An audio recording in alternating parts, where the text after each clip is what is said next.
Chapter 2774. The Capital, Part 130. Considered from this angle, the scheme seemed plausible. Wang Yehao still did not fully understand why Zhou Lezhai was so fixated on opening the port, though it presumably connected to handling Kun affairs.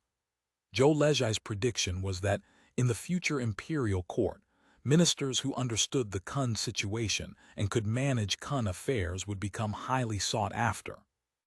Anyone who could seize the initiative in this domain would find their prospects limitless. Wang Yehao remained skeptical. He had asked Zhou Lezhai several times whether this was written in the book from heaven, but Zhou Lezhai would only vaguely attribute the idea to his master's opinion. Since it was not explicitly stated in the book from heaven, one could hardly call it inevitable. Yet the book from heaven had been written by Zhou Lezhai's master personally. This logical puzzle left Wang Yehao thoroughly stumped.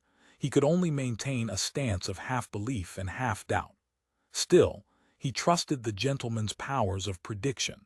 Despite his reservations, he had made corresponding preparations according to Zhou Lezhai's instructions. The first step was to gather impoverished disciples from his own clan and those of related families in his hometown of Jinhua to study Kun texts. Fortunately, Hangzhou was close at hand. Every book related to Kun learning available at Wanbai Bookshop had been collected for the family school, where the disciples engaged in self-study. Speaking of which, the Kun were remarkably accommodating, as if they had anticipated that someone would want to teach themselves. Wanbai Bookshop actually carried a self-study series, a set of several dozen volumes covering everything from astronomy to geography, mathematics, physics, various crafts, and agriculture. The books were not only illustrated but also written in accessible language. Even Wang Yehao had clicked his tongue in wonder after perusing them.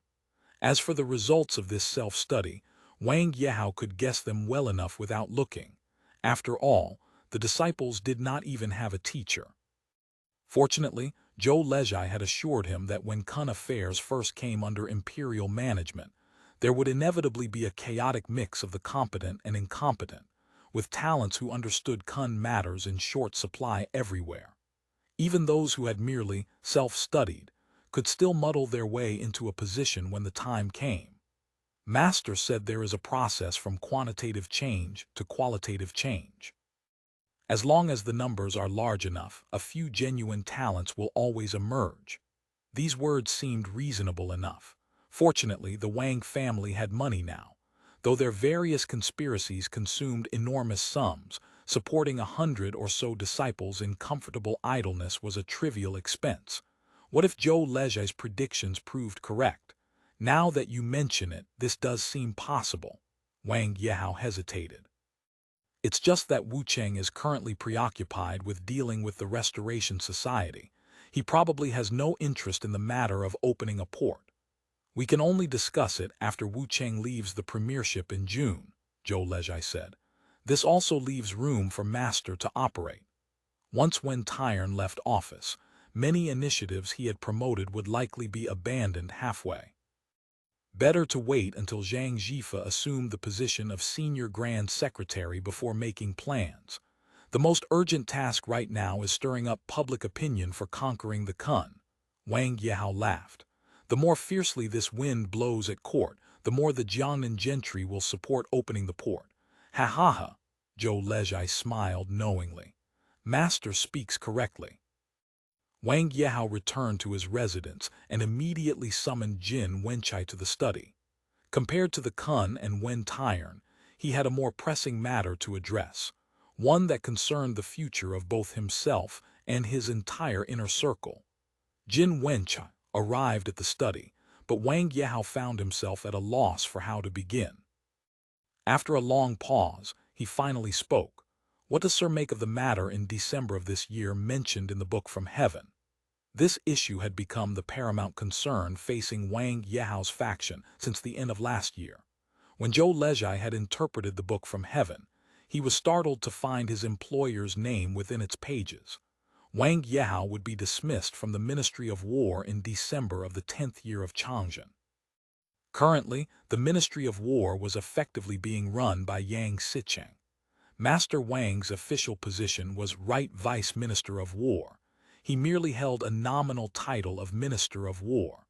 But the matter of dismissal from office to live in idleness was written there in plain terms. The reason for dismissal was that Chen Kixin, the supervising secretary of the Office of Scrutiny for Personnel, would report him and the Minister of Rights, Jiang Fengyuan, for recommending too many people indiscriminately during the selection of Hanlin and censors. This impeachment would implicate Minister of Rights, Jiang Fengyuan, Wang Yehao, Supervising Secretary Fu Yuanchu, Censor Yu Haoshan, and others, 6 people in total, who would be sent home to live in idleness. Supervising Secretary Sun Jin, Censor Li Yaodeng, and others, 3 people in total, would be demoted and transferred. Supervising Secretary Liu Hanhui, Censor Liu Xingxiu, and others, 11 people in total, would be demoted 2 ranks while remaining in their posts. Beyond this, there was not another word. It was said that no further records of Master Wang appeared in the book from heaven after this event. Whether it was the person involved or Zhou Lezhai, neither was willing to let his official career end here. Master Wang currently held the title of Minister of War and had served in important positions for many years. Whether in the capital or in the provinces, he possessed substantial political resources at his disposal. If he were dismissed to live in idleness, his influence would diminish considerably, and he would be reduced to playing the tyrant only within his home province, never mind plotting the great cause. Therefore, the dismissal at year's end had to be avoided by some means. According to Jin Wenchai's thinking, since they knew the reason for dismissal, they simply needed to refrain from participating in this matter or recommend fewer people. Wang Yehao was a veteran bureaucrat and understood that matters were not so simple. In any bureaucratic storm, the dismissal of officials always had deeper underlying causes. Truth be told, the Ministry of War had achieved nothing noteworthy in recent years, and it was natural for the emperor to be dissatisfied with him. Chen Kixin's impeachment was merely a pretext. One could hide from the first day of the month, but not the 15th. This Chen Kixin is a villain who advanced through luck. He is nothing but a military graduate. Relying on a single memorial about the 3 major root diseases, his words struck a chord, and he was immediately elevated to a noble position. Who would have expected he still had this trick up his sleeve? In the Ming and Qing dynasties, holders of military degrees were generally looked down upon, let alone someone like Chen Kixin, who was merely a military graduate of the 3rd degree from Huyan Guard. Because of one memorial, he had gained the emperor's favor and been promoted to an important position like supervising secretary. Most ministers at court disapproved, viewing him as an opportunist. Wang Yehao shared this perception. Master means, I cannot remain in this Ministry of War any longer. Wang Yehao pondered aloud. To avoid the fate of being dismissed to live in idleness, the only recourse was to seek a transfer as soon as possible. Not only was the Ministry of War currently plagued with troubles and prone to mistakes, but Yang Sicheng, the emperor's current favorite, had also arrived. If he lingered any longer, sooner or later he would be dismissed for some other reason. Master wishes to seek a transfer, Zhou Lezhai asked. It's just that I haven't yet decided where to go. Can Sir help me devise a plan? Regarding this matter, it would be more appropriate for Mr. Jinchi to plan for Master. However, in this student's humble opinion, the 6 ministries in the capital are not places for a long stay at present. If stability is the goal, the options are either to transfer to a sinecure or minor office in Nanjing, or to transfer to serve as a local governor-general or governor. There were also sinecures and minor offices in the capital, but the ranks of their chiefs were mostly too low to accommodate an official of the primary 2nd rank like himself. If he did not seek advancement and only wanted to maintain his official position, the 6 ministries in Nanjing would be an excellent choice. The problem was that going there meant holding a mere sinecure, not much different from living in idleness. My intention is to transfer to serve as a local governor-general or governor. It's just that these positions are also difficult to hold. Wang Yahao sighed. By the 10th year of Changzhen, the Great Ming had a total of 10 governor-general vacancies and 33 governor vacancies. Among them, the governors of Guangdong and Guangxi had not been appointed because both provinces had fallen. Their duties were being performed by Xing Wenqian, the governor-general of Liangguang. Governor-generals and governors in the Ming Dynasty differed from their Qing Dynasty counterparts. Their military responsibilities far outweighed their civil duties. These positions were often specially established in critical locations, areas with urgent military situations, or regions with turbulent public sentiment. Among these 40-odd vacancies, only a handful of places, such as southern Zhili, Zhejiang, Fujian, Shandong, and Shanxi, could be called roughly stable. The remaining governor-generals and governors either suffered from roving bandits or were troubled by barbarians. All were exhausted from constantly fighting for survival. Not only would the court rage furiously if they lost a battle, but they might also perish on the battlefield themselves. Places too far inland were not worth going to even if they were peaceful. The Wang Yahao faction now spanned both the northern and southern capitals and had established arrangements in northern Zhili, southern Zhili, and Guangdong. If Master Wang's new posting were too remote and transportation inconvenient, it would become exceedingly difficult to coordinate their operations. Among these places, Zhejiang is Master's native province and many people are seeking southern Zhili. Why doesn't Master consider Fujian? Jin Wenchai suggested.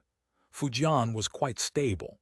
After Zhang Zhilong had swept away the maritime heroes and subsequently the Kun had defeated Zhang Zhilong, the coast of Fujian had been peaceful.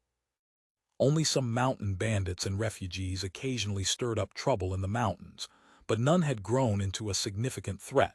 Because the province was almost entirely mountains and rivers with very little fertile land, its population was not large, and it was not a major transportation thoroughfare. In strategic terms, it was considered neglected territory. Fujian had another advantage. The Kun had no interest in seizing it. Back then, after they had annihilated Zhang Zhilong's main force and broken through Amping, they could have occupied Zhangzuo and remained.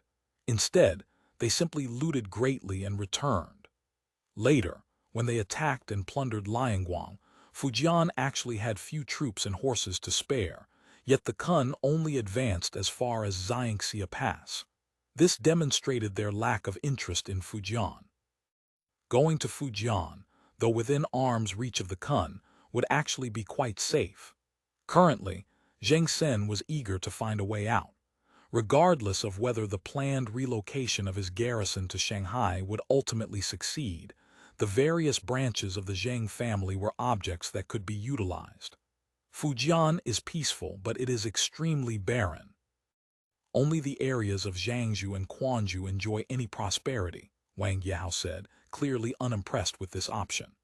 The aristocratic families in Fujian all engage in maritime trade and now depend on the Kun for their livelihoods. If I went there to serve as governor, wouldn't I just be inviting rebuffs? Doesn't Master intend to handle Kun affairs? Since that is the goal, naturally the closer to the Kun the better, Jin Wenchai replied. When Your Excellency was Governor-General of Liangguang, you dealt with the Kun. These Kun are easy enough to handle when it comes down to it. That is true, Wang Yahao nodded. The Kun keep their word and are reasonable. If only they would submit to the imperial court. Sai, we can plan it slowly. It's just that there are no vacancies in Fujian right now. Shen Yulong's term had not expired, and he had committed no derelictions of duty. What about Shandong? Shandong is out of the question. Sun Yuanhua's domain there is a nest of Kun. Master Wang was already shaking his head. Although I would be stationed in Jinan, Dengzhou, and Leizhou concern Liaodong, and are of the utmost strategic importance. I would have to deal with him constantly. If matters came to light in the future, I fear I would not escape implication. Master, Shandong has Sun Yuanhua, who can guarantee peace throughout the entire province. Since the rebellion of Wu Qia was pacified and Sun Yuanhua was reappointed to Dengzhou and Leizhou, Shandong has been the most stable among all the northern provinces. Whether dealing with local bandits or external roving bandits, as soon as Master Sun's troops from Dengzhou and Leizhou arrive, they are immediately annihilated. If Master goes to Jinan to govern through non-interference, and should the imperial court decide to handle Kun affairs, it would also be a favorable position. The one nearest the water gets the first drink. Hearing this, Wang Yao was moved. After careful consideration, he said, Yan Jizu's term in Shandong expires next year. Jin Wenchai understood the implication at once. That would work well. Allow this student to devise a careful plan for the eastern host. End of chapter. Chapter 2775. The Capital, Part 131. Su Yang spat out the grass stalk he had been chewing and slowly drew back from his vantage point. Just minutes ago, he had sensed something amiss near the Zhou residence at Wanggong Factory. Since Mr. Zhou's disappearance, his family still lived here, but this residence, once filled with laughter and warmth, had grown desolate and fearful, its former happiness extinguished entirely. In the old days, Su Yang had often accompanied Liu Zhao and Liu Sha on visits here. Mr. Zhou was an easygoing and engaging man who never put on the airs of a master. Each visit to his residence required no standing on ceremony, and there was always an abundance of good food to enjoy. The gentleman had a particular fondness for eating. With conversation flowing freely and laughter filling the rooms, these visits were far more pleasant than merely following Liu Sha and Liu Zhao on their errands. Whenever they mentioned going to the Zhou residence, Su Yang could barely contain his eagerness. Of course, his willingness to visit also stemmed from the chance to see Zhou Juli. Though Liu Sha had never said so explicitly, Su Yang knew that the fair, chubby little girl cradled in Mr. Zhou's arms was his own younger sister. So each time he visited the Zhou residence, he would find an opportunity to hold Zhou Juli and play with her. Whenever Juli smiled at him, he nearly wept. Liu Sha had once hinted subtly, Zhou Juli was the gentleman's biological daughter, and her mother was Yui. The gentleman enjoyed Master Wang's high favor. Zhou Juli was now a young lady blessed with fine clothes and rich food, destined to marry into a good family someday. Though Su Yang was only a teenager, he understood the implication perfectly. He knew this affection of his could only remain buried in his heart, never to be revealed. Julie had a good home. Following Liu Sha faithfully, though the work was hardly glorious, meant serving the master without worrying about food or shelter. Liu Sha treated him as a closed-door disciple and taught him many tricks of the Jianghu trade. With such skills, earning a living in the future would never be a problem. Then one day, Mr. Zhou vanished without a trace. Su Yang still remembered that day clearly. His master had summoned him, and together they came to the residence. Amid the weeping of women and children, they searched every corner of the house, sparing not even the private chambers of Yu Rong and Yui. Afterward, under Liu Zhao's orders, all of Mr. Zhou's possessions, from clothes and hats to brushes and ink, along with every strange little gadget in his study, were gathered. Not a single item belonging to the gentleman was left behind. Everything was packed into boxes and carried away on the shoulders of porters from the coolie guild. What remained in the residence were only the 2 concubines the gentleman had left behind, 2 children, and a handful of servants. From that day forward, the house knew no more laughter or joy.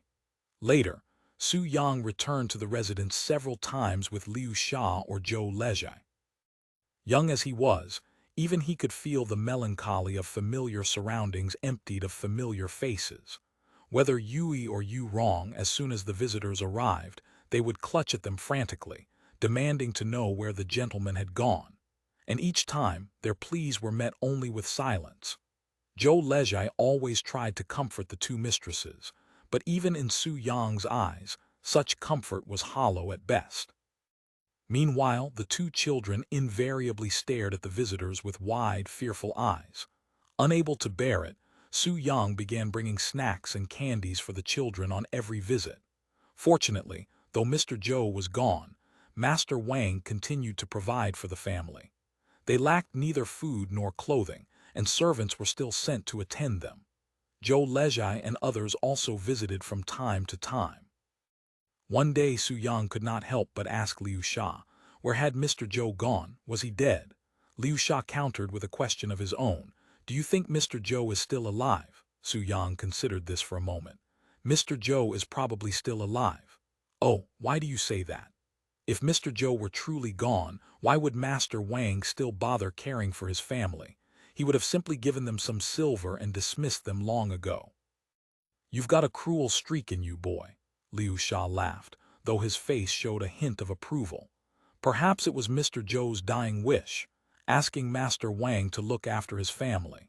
In this apprentice's view, if that were truly the case, Master Wang would have sent them back to the estate in Jinhua to settle there rather than keeping them in the capital. The fact that they remain here suggests Mr. Zhou is not only alive but likely still in the capital, or at worst, somewhere within northern Zhili. Keeping the family in the capital for close supervision showed that Master Wang harbored concerns. He was also guarding against the possibility that Mr. Zhou might want to return home someday. Liu Sha nodded slightly. Your reasoning is sound. However, whether he is dead or alive, I'm afraid only Master Wang himself knows. Master Wang, Su Yang hesitated for a long time, uncertain whether he should continue. What is it you wish to say? There is something, I don't know if Master is aware of it. What matter? Su Yang lowered his voice. Once, while this apprentice was waiting for orders at the Wang residence, I saw Wang Liang storm into the study and emerge again, muttering, "This fellow has such audacious gall." Liu Sha seemed unimpressed. What is so remarkable about that? At that time, only Mr. Zhou and Master Wang were in the study. Liu Sha's expression immediately grew tense. What did they say? This apprentice could not hear the conversation from the inner study, Su Yang said. But later, when Wang Liang and Wang Zhai were chatting, I overheard a few words. Roughly speaking, Mr. Zhou fell out with the master over a woman. They also mentioned a name, Xialing. At this, Liu Sha's face changed dramatically. After a long silence, he instructed Su Yang never to mention this matter to anyone again. His master offered no explanation, but judging from his expression, he clearly knew why Master Wang and Mr. Zhou had quarreled. Su Yang sensed vaguely that Mr. Zhou's disappearance was connected to this affair. Though Mr. Zhou was gone, since Master Wang still cared for his family, his younger sister would be safe.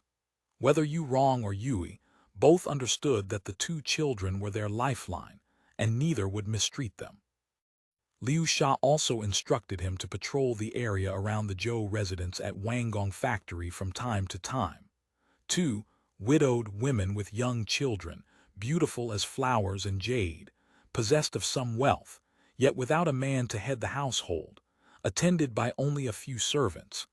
This was a succulent morsel that drew covetous eyes from all directions.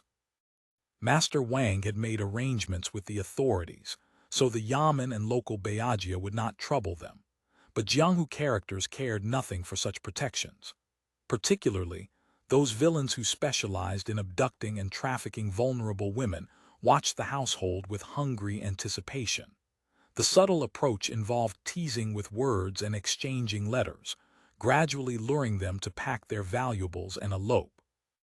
If they refused to flee, the seducers would continue their intimate games while studying the household's routines. When the moment was right, they would break in and abduct both women and valuables. This was an established profession in the Jianghu, and the capital harbored especially many such predators. As for the residence's defenses, they could not be called lacking. After all, Liu Zhao was a veteran of the Jianghu who understood these dangers intimately. After receiving orders to clear out Mr. Zhou's belongings, he had dismissed most of the servants, retaining only 2 families of Wang household retainers to guard the doors and handle purchases. The main gate was kept tightly closed at all times. Except for daily shopping trips and removing waste, the doors never opened. As for those inside, they rarely ventured out. Yurong and Yui left the residence only once a month to burn incense. The Wang family stewards also inspected the premises periodically, but as time passed, restlessness grew from prolonged confinement and trouble naturally followed. Especially Yurong. Over the past year, she had apparently lost hope of the gentleman's return and begun showing signs of unwillingness to remain lonely. Su Yang knew that once she harbored such thoughts, someone would inevitably find an opening. He cared nothing for Yurong's fate, but once disaster struck, the villains would not spare Yui and the two children either. To them, these were all premium goods. Even if they only abducted Yurong, what if an angry Master Wang then withdrew his protection from Yui and the children? Su Yang certainly lacked the means to raise his sister alone. Therefore, he made a habit of circling the Zhou residence regularly, watching for suspicious characters. Today, the moment he arrived near the residence, he spotted something amiss. 3 idlers had positioned themselves in a triangular formation along the street before the main gate. They appeared unconnected to one another, yet each kept his eyes fixed steadily on the Zhou residence's entrance. Su Yang recognized the signs of trouble. After observing for several minutes, he made his way to the back door. The rear of the residence faced a deserted alley and a shabby street. Few people passed through, even in broad daylight, yet today, unusually, a fruit stall had been set up not far from the back door.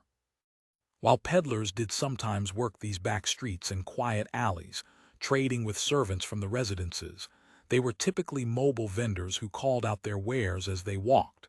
No one set up a fixed stall in such a place. The moment Su Yang saw this peddler, he knew someone was targeting the Zhou residence. Since they were only conducting surveillance, it meant they would not act immediately. Su Yang slowly retreated a few steps, turned, and departed. Neither Master Wang nor his own master had instructed him to guard the Zhou residence, but now that something suspicious lurked around it, he should logically report to his master at once. However, his master had now vanished as completely as Mr. Zhou. The only person he could turn to for advice was Mr. Le. Su Yang dared not delay and immediately set off toward the Wamping County Yamen. At the very moment he turned to leave, in a dilapidated house he had failed to notice, someone nodded in his direction. 2 men dressed as street idlers immediately followed him, one ahead and one behind. Though young, Su Yang possessed considerable courage and had absorbed much from his master and Mr. Le. Despite the urgency of the situation, he knew that haste was precisely when one must not break protocol. Following his usual practice, he left Wanggong Factory but did not head north. Instead, he went east along the outer wall of the Elephant House toward Xuanwu Gate. Circling through the corridor shops in the Barbican of Xuanwu Gate, he detected the idlers tailing him. He immediately abandoned any thought of returning directly. Exiting Xuanwu Gate, he entered the southern city and walked south until he reached Yangguang Temple. Today happened to be the temple fair at Yangguang Temple. Su Yang shook off his pursuers amid the crowds, then proceeded straight to Liulicheng. Only after confirming he had lost his tail did he re-enter the inner city through Zhengyang Gate, make a wide circle, and finally arrive at the Wamping County Yamen, slipping into a shabby alley beside it. This narrow alley stretched on endlessly, its ground thick with mud and filth. The passage twisted and turned. Su Yang navigated around a crooked elm tree and ducked into a well house at the side. He waited silently for several minutes, and only when certain no one had followed did he emerge. Beside the well house lay an inconspicuous side passage, just wide enough for one person to squeeze through. He entered it. End of chapter. Chapter 2776. The Capital, Part 132. Third sister listened to the report from the man she had sent to gather intelligence, her brow furrowing slightly. When he finished speaking, she leaned forward. "Are you certain?" "Beyond any doubt, they've already become entangled." The speaker was none other than Zhao Liangjian. Ever since he had distinguished himself during the rescue operation, Lian Sheng, Union Victory, had absorbed him as an associate. Though he held no formal title or position, People in the Jianghu valued silver and loyalty above all else, and Lion Sheng possessed an abundance of both. Naturally, he was happy to serve. In recent days, he and his partners had scattered throughout the capital, ferreting out suspicious information and monitoring various locations from the list they had been given. The place assigned to him was the residence of Mr. Zhou at Wanggong Factory, based on intelligence provided by Liu Sha. Unexpectedly, his surveillance had yielded no clues about the residence itself, but it had uncovered an entirely new case. What is this man's background? Does he have anyone behind him? Whether he has backers is hard to say, but he has a reputation in the Jianghu. He makes his living through the vile business of seducing women and selling them on. People call him Jade-Faced Pan En, though his real name is Pan Cheng'en. Jade-Faced Pan En, third sister sneered. I take it he's remarkably handsome. In truth, his looks are merely average, Zhao Lingjian replied. But he understands women's hearts with uncanny precision, excels at all manner of little tricks, and his skills in the bedchamber are said to be extraordinary. Once a woman falls into his clutches, he clings to her like maggots to bones. She can never shake him loose. That formidable. Exactly, Zhao Lingjian nodded. Otherwise, how could he prosper in such a trade? Though the trade itself is despicable, one actually needs real skills to succeed in it, third sister observed. Tell me the full story. In this residence lived 2 concubines of some Mr. Zhou. Zhao Lingjian explained that Pan Cheng'en had been eyeing the Zhou residence for some time. With no male master present for so long, only 2 young women with small children, it was an ideal target. Yet despite being fat meat, it proved no easy prey. Pan Cheng'en had spent several months before he finally caught them going out to offer incense and employed his charm technique for the first time. As for the specific process, Zhao Lingjian was unclear on the details. However, the seduction of women followed well-worn routines, nothing more than those familiar few tricks. In short, through their comings and goings, Pan Cheng'en and Yu Rong had developed mutual affection. About 2 months ago, the 2 met privately at a nunnery in the south of the city, and Pan Cheng'en succeeded, Zhao Lingjian said. Recently, I suspect he's preparing to persuade her to pack up her valuables and elope. Didn't you say the defense of this residence is extremely strict? Apart from the 2 concubines taking occasional strolls at the temple fair to burn incense on the 1st and 15th of each month, even the servants rarely venture out. Third sister, you yourself, before your retirement, once served as a guard in inner courtyards. You know the affairs of female relatives better than anyone. Which great household doesn't maintain strict doors? Yet which one can truly prevent these things? Once such thoughts take root, they could manage to get things done even in the imperial prison. Third sister had no response to that. This matter seemed both related and yet unrelated to capturing Mr. Zhou Lejai, or the even more mysterious Mr. Zhou. Whether to intervene had become a genuine dilemma, logically speaking, since no traces of Mr. Lo or the more mysterious Mr. Zhou had appeared at the Zhou residence. Whatever transpired within should be left undisturbed, lest they alert the enemy. But standing by while villains abducted women, watching helplessly as people were pushed into the fire pit without lifting a hand, that violated everything bodyguards held dear. Can this matter be resolved quietly? Probably not. Zhao Lingjian shook his head. Eliminating Jade-Faced Pan En would be simple enough, but many of his peers in the capital know he's working this case. If Pan Cheng'en suddenly vanished, everyone would realize someone had secretly intervened. This potential surveillance point would lose all meaning. Then we have no choice but to allow him to abduct the woman, third sister exhaled with evident reluctance and muttered, these disappointing creatures can't survive without a man, can they? Zhao Lingjian had long sensed that third sister wished to involve herself in this matter but was constrained by their mission. He thought for a moment. It wouldn't matter if third sister decided to intervene. After Pan Cheng'en succeeds, he'll most likely sell this woman to southern guests on the tribute grain boats. We could simply intercept her at that point. How do you know he'll sell her to guests on the tribute grain boats? This residence is a place the Wamping County Yamen has been specifically instructed to protect. Ordinary people wouldn't dare cause trouble there. The Zhou residence was a location Wang Yehao had personally sent a card to the Wamping County Yamen requesting they look after. Thus, common petty thieves and villains dared not make any moves. Seizing the door and tying up people was out of the question. That would be suicidal at the foot of the emperor. But if the female relatives simply packed up their valuables and ran away of their own accord, that had nothing to do with the Yamen. Even so, one must guard against the victim using official channels to demand the person's return. Therefore, once he succeeds, he'll sell the woman far away. Only then can the beginning and end be clean without implicating himself. Good grief, what a nest of demons and monsters! Third sister's face twisted with disgust. Fine, we'll follow your suggestion. Send me news immediately regarding any developments over there.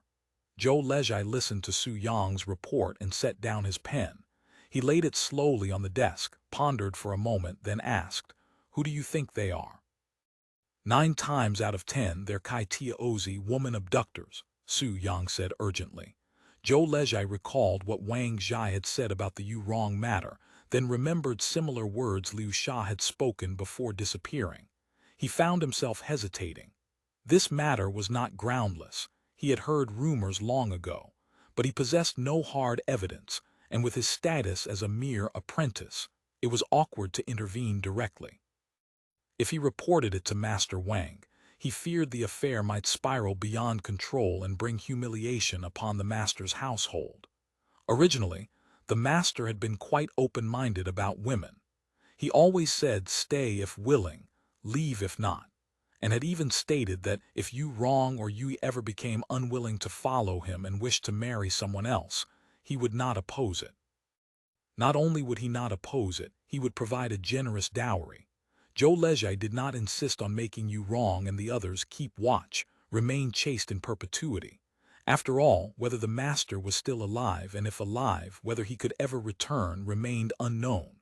It was hardly surprising that under such care, which amounted to house arrest, certain thoughts had stirred in their hearts. Yu Rong herself was one matter. The real problem was that she was Zhou Newton's birth mother. Though he, Wang Zhai, Su Yang, and the Liu brothers all knew that both Newton and Julie were actually substitutes brought by Liu Sha, after living together these years, the master had developed deep affection for the 2 children. If Yu Rong took Zhou Newton away, or if some accident befell them during an abduction, how would he explain it to the master? Whether Yu Rong is a red apricot reaching over the wall or has been bewitched by others, those pursuing her must be villains, Zhou Lezhai said, his voice hardening. If she truly falls into their hands, I fear it will mean eternal damnation. This matter cannot be delayed. We must report to the master at once. Yes. Seeing Mr. Le's resolute attitude, Su Yang grew greatly excited and nodded vigorously. If she is truly abducted, and the gentleman returns to find his family member gone, none of us will be able to explain ourselves. Summon Wang Zhai. Wang Zhai had been indulging in novels these past few days, and the task of delivering New Year's goods that Zhou Lezhai had assigned him had been languishing. Hearing Zhou Lezhai's summons now, he assumed it concerned this same matter. The moment he arrived, he launched into a hasty defense. Sir, it's not that this lowly one refuses to do it, but these past few days my legs have been aching. I'd say it's not your legs that are aching, it's your backside that's itching, Zhou Lezhai scolded with a laugh. Have the steward give you 40 strokes of the board and you'll feel comfortable all over. Sir, have mercy. This lowly one will go do it right now, Wang Zhai said hurriedly. Though Zhou Lezhai was usually amiable and pleasant and young, he was a first-class favorite in Master Wang's eyes. The key was that he differed from the previous Mr. Zhou. He knew how to be a master. Wait, Zhou Lezhai considered for a moment. Take Su Yang with you this time. Yes, yes, Wang Zhai nodded repeatedly. Have him pretend to be a young servant carrying goods. He shouldn't show his face. This lowly one understands. When you arrive at the residence, don't simply put down the items and leave. You must investigate carefully. Zhou Lezhai's voice grew grave. Especially inside Yu Rong's room. Wang Zhai stiffened. That, I'm afraid, would be inappropriate. How so? Zhou Lezhai asked. Didn't you yourself say she was very restless? Yes, this lowly one did say so. But after all, she is Mr. Zhou's concubine, and with a son at her knee, her status is no ordinary thing. When we lowly ones go to deliver items, at most we can glimpse the curtain and pay our respects in the courtyard while exchanging a few words. How could we conduct a strict investigation? Leaving aside the distinction between men and women, the hierarchy of high and low cannot be disordered either. Zhou Lezhai saw the sense in Wang Zhai's words. Whether Wang Zhai or Su Yang, they were both servants. How could they presume to investigate Yu Rong, who was half a master, let alone enter her room? When it came down to it, he himself was merely an apprentice, while Yu Rong and Yui were both mistresses. Even if he went personally, he could not conduct a strict investigation. Yet at this moment he had no woman of suitable status to enlist for help. He spoke after a pause. Since that's the case, you two go first. If you can't enter the room, at least walk around the courtyard privately. See if there's anything suspicious. A thought struck him, and he added, if Yu Rong truly is up to something, there's probably someone secretly assisting her. If it's not one of the household servants, then it must be some meddlesome 3 aunts and 6 grannies. Examine and question the people serving in the residence carefully. By now, Wang Zhai understood the urgency. He agreed hastily, then said, the 2 families serving in the Zhou residence are both the master's household servants, most reliable. I suspect outsiders are seducing her. I can take responsibility for this matter, you just ask the questions, Zhou Lezhai said. If anyone proves dishonest, come back and report to me. Yes. Su Yang, Zhou Lezhai turned to him. I'll trouble you to guard the residence for the next few days. Someone will definitely arrive to relieve you within 3 days. Yes, this lowly one understands. Su Yang hesitated, then added, if something happens within those 3 days and this lowly one cannot handle it alone, what should be done? Didn't your master teach you? The capital lies at the foot of the emperor. No matter how arrogant the thieves, they wouldn't dare break down the door to seize people. You just need to keep watch and make sure no one runs out. Zhou Lezhai laughed. But you think quite thoroughly. Many thanks, sir. Su Yang beamed with pride. Being praised by this brain trust of the master was a matter of great face. It also bore upon his future standing within the stone old man, Shi Weng group. End of chapter. Chapter 2777, The Capital, Part 133. Sir, after leaving the Zhou residence, should I stop by Master Wang's residence to report this matter? Wang Zhai hesitated before asking. This is a significant family affair. We should inform them. What you say is correct, but you cannot go personally, Zhou Lezhai replied. The Kun may have eyes watching this residence. Be careful when you return and make certain you're not followed. This lowly one understands. Zhou Lezhai thought for a moment, then added, when you go, bring along several shop assistants and coolies from the Porter Guild. Have them carry random goods and leave together as a group. Someone is watching Mr. Zhou's residence, Su Qi asked with great interest after receiving the report from Third Sister's messenger. Yes, the messenger relayed the situation in detail. Third Sister's intention is to intercept them at Tangzhou after they succeed. This way, we avoid alarming the Wang family while still saving the person. Su Qi smiled. Third Sister is quite soft-hearted. Very well, I approve her plan. Go back and remind her that once this matter comes to light, the Wang family, and that Zhou Lezhai, will likely turn their attention to the residence at Wanggong Factory. There may be clues to uncover. Tell her to stay vigilant. After the messenger departed, Su Qi initially paid the news little mind. For his mission, this hardly counted as a significant matter. Besides, Wanggong Factory had never been their surveillance priority. No important figures resided there, and the surveillance records were dreadfully dull. Yet as he considered this, something stirred in his memory. He returned to his room and retrieved the surveillance records for the Zhou residence at Wanggong Factory from the past few days, leafing through them page by page. He had barely turned a few pages when he discovered that a teenager had been lingering near the Zhou residence over the past 2 days. According to the records, since surveillance of the residence began a month ago, this marked the third time this individual had been spotted. The surveillance post had immediately dispatched a 2-person team to track him, but the teenager's movements proved erratic. Eventually, at the temple fair of Yangguang Temple, amid the dense crowds and confusing terrain, they lost him. Reviewing this record now, Su Qi suddenly suspected that this teenager might be problematic. Wanggong Factory was hardly a bustling area.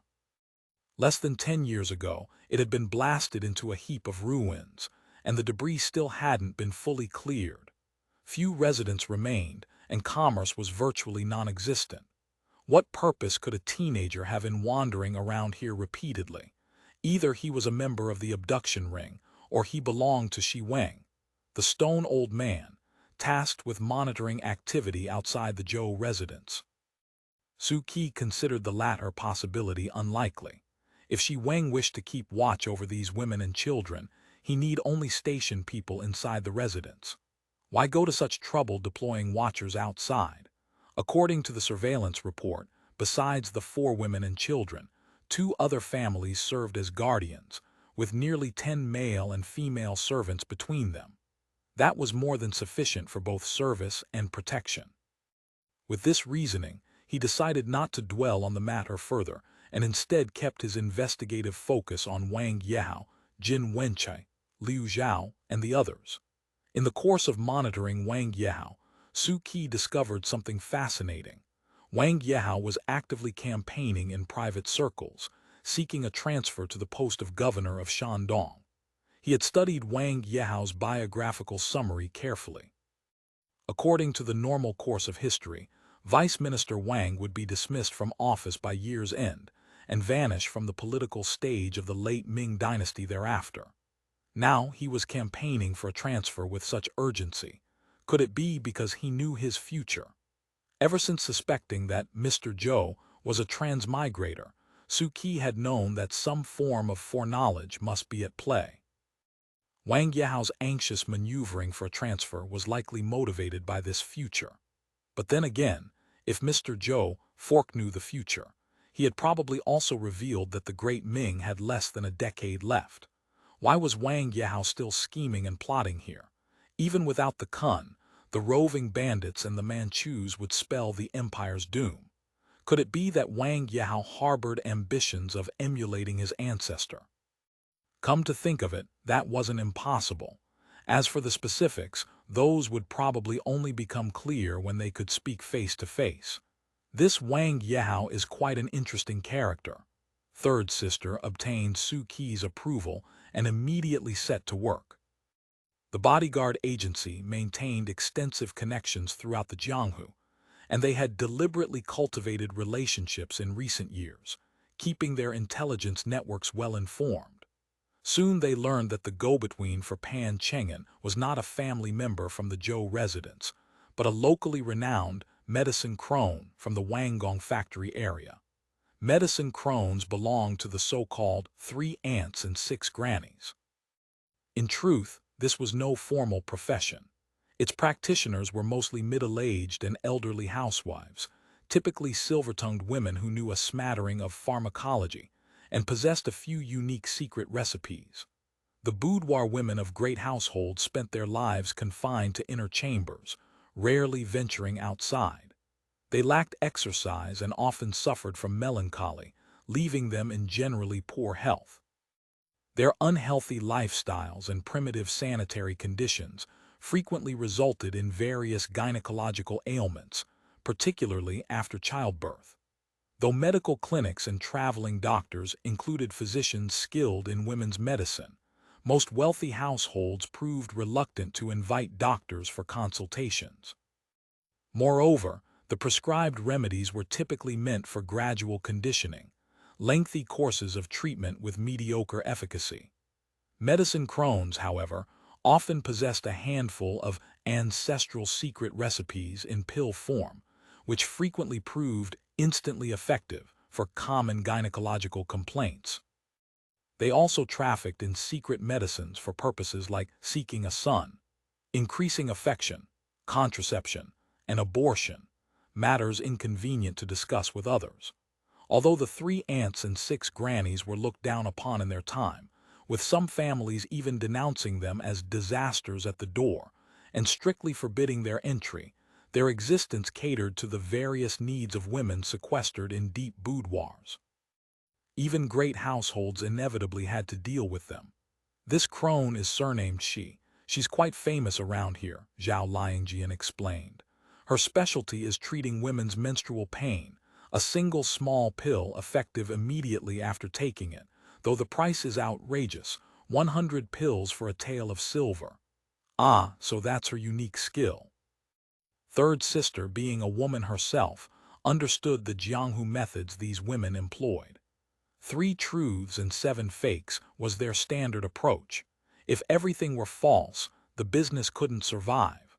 This granny, she was a frequent visitor to the Zhou residence, coming and going 2 or 3 times nearly every month. Having conducted business for so long and being skilled at flattery and sweet talk, she had cultivated excellent relationships with the household members. Her comings and goings proceeded without hindrance. Abduction schemes involving seduced women and stolen valuables typically began with the 3 aunts and 6 grannies serving as illicit matchmakers. The situation at the Zhou residence came as no surprise to third sister.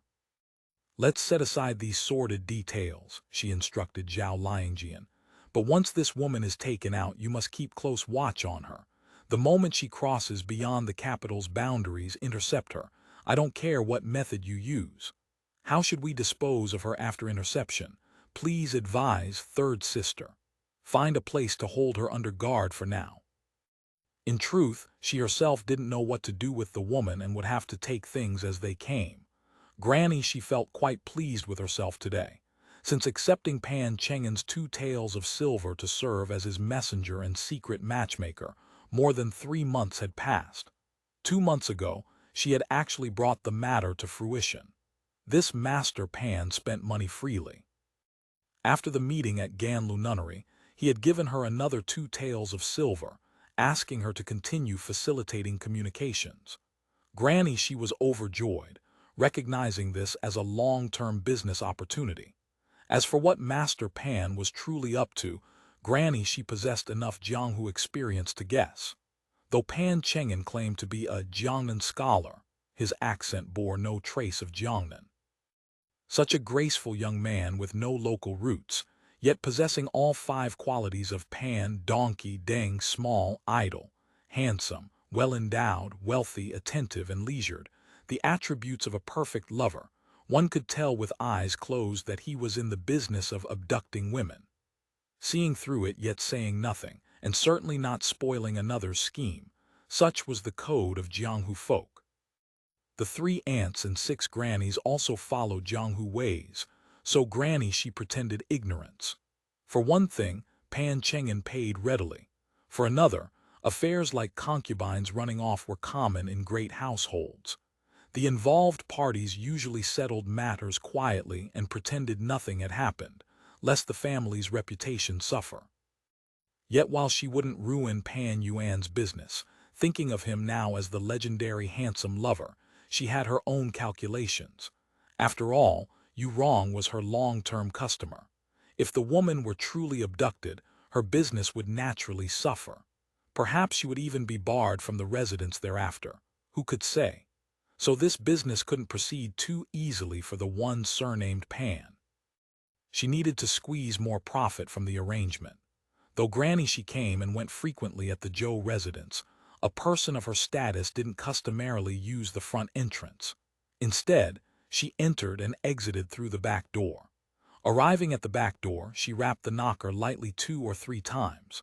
The door opened to reveal Liu Qier, 7th Liu's wife, a middle-aged woman who served here alongside her husband. Granny, she knew the couple was quite capable and had been entrusted with managing the residence by the master himself, so she deliberately cultivated their favor, occasionally winning them over with small gestures. "Why so late today?" Liu Qier complained. I came back here to check several times but never saw you arrive. It's been cold these past few days and my old bones ache all over. Couldn't venture outside. Today the sun warmed up a bit, so I had to wait until it was high in the sky before going out to conduct my business. Granny, she chattered away, gossiping about street trivia and household affairs as they walked. Such talk provided excellent diversion for women long confined within walls. Hearing her speak of outside news, Liu Qier said with a smile, "You've come at just the right time. Miss Yu Rong has been asking about you these past few days, saying you never seem to visit." Then she lowered her voice. "That recipe for seeking a son I asked you about last time, have you found it?" Liu Qier and her husband were approaching 40, yet their knees remained empty. For a servant family like theirs, proper medical treatment was beyond their means. They could only seek help from such folk remedies. Naturally, Granny, she wouldn't say no. Hearing this request, she boasted that she knew certain eunuchs and could copy the imperial recipe for seeking sons from within the great within, the imperial palace itself. She did indeed know a few eunuchs, but this imperial recipe for seeking sons was pure fabrication, merely a method to inflate her own importance. Still, she did possess a few genuine recipes for regulating menstruation and aiding conception, which had some effect. Immediately she assumed an air of mystery. This matter cost this old body considerable effort. It's just that the eunuch himself doesn't know how to compound the recipe. It was always brought by imperial physicians after they'd mixed the medicines. End of chapter. Chapter 2778. The Capital, Part 134. The recipe, naturally, could never be copied out. It was her leverage in this trade. As a rule, she only dispensed medicine and never revealed the formula. To further obscure the ingredients, she always mixed in a few irrelevant herbs, guarding against any gentleman in the apothecary shops or physicians who might recognize the composition. She lifted a corner of the basket she carried, revealing a bundle of medicine packets, and chattered on. "Here are 10 doses. The eunuch wants 1 mace of silver per dose. Just give me 1 tael, consider my service a gift." Liu Qier hastened to protest. "How can that be? There's no reason for Mama to serve for free." She promptly led her to her own room, took out a small steelyard, and weighed out 1 tael and 2 mace of silver. Granny, she declined several times before accepting the payment. Then, with an air of mystery, she produced a crude paper folder from the bottom of her basket and whispered, "Consider this an extra. You and the master of the house do as it shows, and with this medicine you're guaranteed to give birth to a big fat boy next year." Liu Qier took it and unfolded it to look. She couldn't help blushing. "Mama, what kind of joke is this? At my age, you're still using Spring Palace paintings to tease me." Granny, she waved her hand dismissively. "This isn't a Spring Palace painting. Those are all detailed drawings. Where would you find one done with just 2 human figures sketched in ink brush? I'll tell you the truth. This is a secret technique from India, hidden away in the palace, most suitable for matters between men and women. If it weren't for my deep friendship with that eunuch, how could I have traced it out? You and the master of the house just do as it shows." Hearing her speak so vividly, Liu Qier was half believing, half doubting. Looking at it again, she laughed. "The postures in here, probably only acrobats could manage them. With our old arms and legs, I'm afraid we couldn't." "You don't have to do every posture, just pick the ones you can manage." Seeing Liu Qier's cheeks slightly flushed and knowing she was tempted, Granny, she seized the opportunity. "How many years have you and the master of the house been married? I imagine he's grown somewhat indifferent in that regard." Liu Qier sighed. "The master married me to him when I was 17. He was attentive enough when he was young. But these past few years," she trailed off, lowering her head with another sigh. "He's not even 40 yet, his fire should still be strong." Granny, she's tone turned intimate. "Since you're trying for a son, it's always better to have more enthusiasm. Otherwise, this medicine is useless no matter how much he takes." These words struck exactly at Liu Qier's concerns. She asked eagerly, "Does Mama have any method?" "A method? Naturally I do." Seeing her hesitate, Liu Qier pressed, "I have silver here." "It's not a matter of silver." Granny, she assumed the demeanor of a close confidant. You and I are practically family. This old woman might as well speak plainly. Medicine for arousing interest and gathering vitality. Naturally, I have such things. But the medicine's nature is fierce. Young people with strong constitutions can withstand it. Or if it's for someone elderly, with flagging spirits who needs warm tonics and nourishment, I have secret recipes for that too. But your master of the house is neither old nor young. If he rashly uses the gathering vitality medicine, it will only damage his health. These words were spoken with such apparent concern that Liu Qier fell completely for the ploy, thinking Granny she truly kind-hearted. She sighed, at my age, how can I still arouse his interest? If it weren't for wanting a child, she touched her own face, a sense of loss washing over her. It's not that there's no way. Granny, she knew the hook had been cast. There was no need to rush the reeling in just yet. After all, Liu Qier was merely a small shrimp. The real catch awaited in the main chamber. What method? I heard it from the eunuchs in the palace. They say there's medicine paid as tribute from foreign countries for external use, and it doesn't harm the body. Granny, she's voice dropped mysteriously. At the time I only caught a fragment and didn't ask for details. Then I must trouble Mama to inquire. Liu Qier had already ordered tea. Please, Mama, have some. Much obliged, much obliged. Granny, she took a sip and continued. Since sister-in-law Seven desires it, this old woman will naturally make inquiries. You can rest assured. Sorry to trouble Mama. Granny, she had exchanged enough pleasantries with her and asked, has everything been well in the residence these days? This was no idle question but a deliberate probe, testing the waters to grasp the situation within the household. Only then could she formulate her next plan. It's been fairly quiet lately, Liu Qier said. Though a few days ago an evil star descended upon us. Her words dripped with disgust. Granny, she quickly asked, what evil star? Some child who used to study under Master Zhou. Now he puts on the airs of a master himself.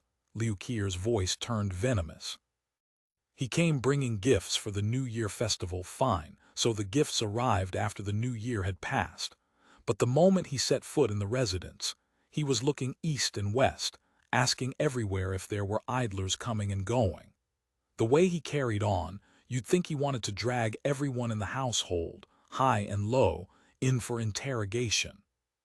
You've only got a dozen people here, masters and servants combined, and the gates are well guarded. What could there possibly be to interrogate? Who knows what medicine he swallowed? Liu Qier spat. A thing with hair not even fully grown coming here to check and question, demanding we be stricter with the gates. From the sound of it, you'd think someone here was committing crimes and breaking the law. Granny, she felt a jolt of alarm. Bad, she thought, some information must have leaked. The master family had sent someone to investigate. She forced herself to remain calm and said, how strange. If there really were something amiss, why would they send a child to ask about it? Don't underestimate this child, Liu Qier sighed. Young in years but shrewd as a demon. The moment he arrived, he checked and questioned about the gates, inquiring whether any outsiders came and went, what sort of people they were. Moreover, he questioned everyone separately, one by one. Even if we wanted to play dumb, it was too late to get our stories straight. Those eyes of his, sharp as a thief's, radiating an evil air that makes one afraid just to look at them. Hearing this, Granny, she grew even more anxious. This sounded like the manner of a Lion Jiazi, a practitioner of martial arts serving as a household guard. How could it possibly be a child? She forced herself to remain composed, assuming the appearance of detached unconcern, and said leisurely, Master Wang probably sent him. Speaking of which, you have no master in charge here, yet you have two young ladies beautiful as flowers and jade. It's only proper that the gates be kept strict. Speaking of strict gates, I won't claim for the whole capital, but is there a stricter place than this in all of Wanggong Factory? The two ladies and the young master and miss only step out to burn incense or visit the temple fair on the 1st and 15th of each month. The rest of the year, they never set foot beyond the main gate or the inner gate. If that's still not enough, why not just build 2 cages and lock them all inside? Then it'll be strict. Now, what words are these? Just over this strictness of Gates, he berated the master of the house like a father scolding a son. From his tone, he probably wanted to drag me out to enforce the law and give me a beating with the board before he'd be satisfied. It was only when this old mother cursed him back that he finally stopped. Liu Qier neglected to mention that just a few days ago she had knelt before Su Yang, kowtowing repeatedly and begging for mercy, swearing never to let 3 aunts and 6 grannies through the door again. Otherwise, she probably wouldn't be sitting here making conversation today. Looking at her demeanor, Granny she surmised she had been severely reprimanded a few days prior. Intending to provoke her a bit, she sighed deliberately. Officials are not as good as those in charge. He has someone backing him. You eat his bowl and receive his dispatch. On the surface, you still have to follow his lead. Bah, Liu Qier spat, her voice thick with indignation. If Master Wang had sent him, fine. But someone sent by Master Zhou's apprentice, a person you couldn't connect to us with an 8-pole, tyrannizing here. Who does he think he is? He wants to do this and that. Let him wait until this residence bears the name Su, then it won't be too late for this old mother to listen to him. This was precisely the effect Granny she had been angling for. Seeing the situation had ripened, she said deliberately, "Well now, sister-in-law 7, why make such a fuss? Since he's spoken, I'll just come around less often for a while. No sense courting a rebuff for no reason. It doesn't matter. Come whenever you please, elder. He can't make decisions in this Zhou residence yet." Liu Qier assumed an air of having everything under control. "Besides, the one who summoned you is Miss Yu Rong. Does this little brat have the authority to enforce the family law on Miss Yu Rong too?" She laughed as she finished. Granny she laughed along with her, but inwardly she was calculating. The master family had probably caught wind of something but lacked hard evidence, so they had sent over a not-so-relevant child instead. 9 times out of 10, Pan Chengen's business couldn't be done. However, that was no concern of hers.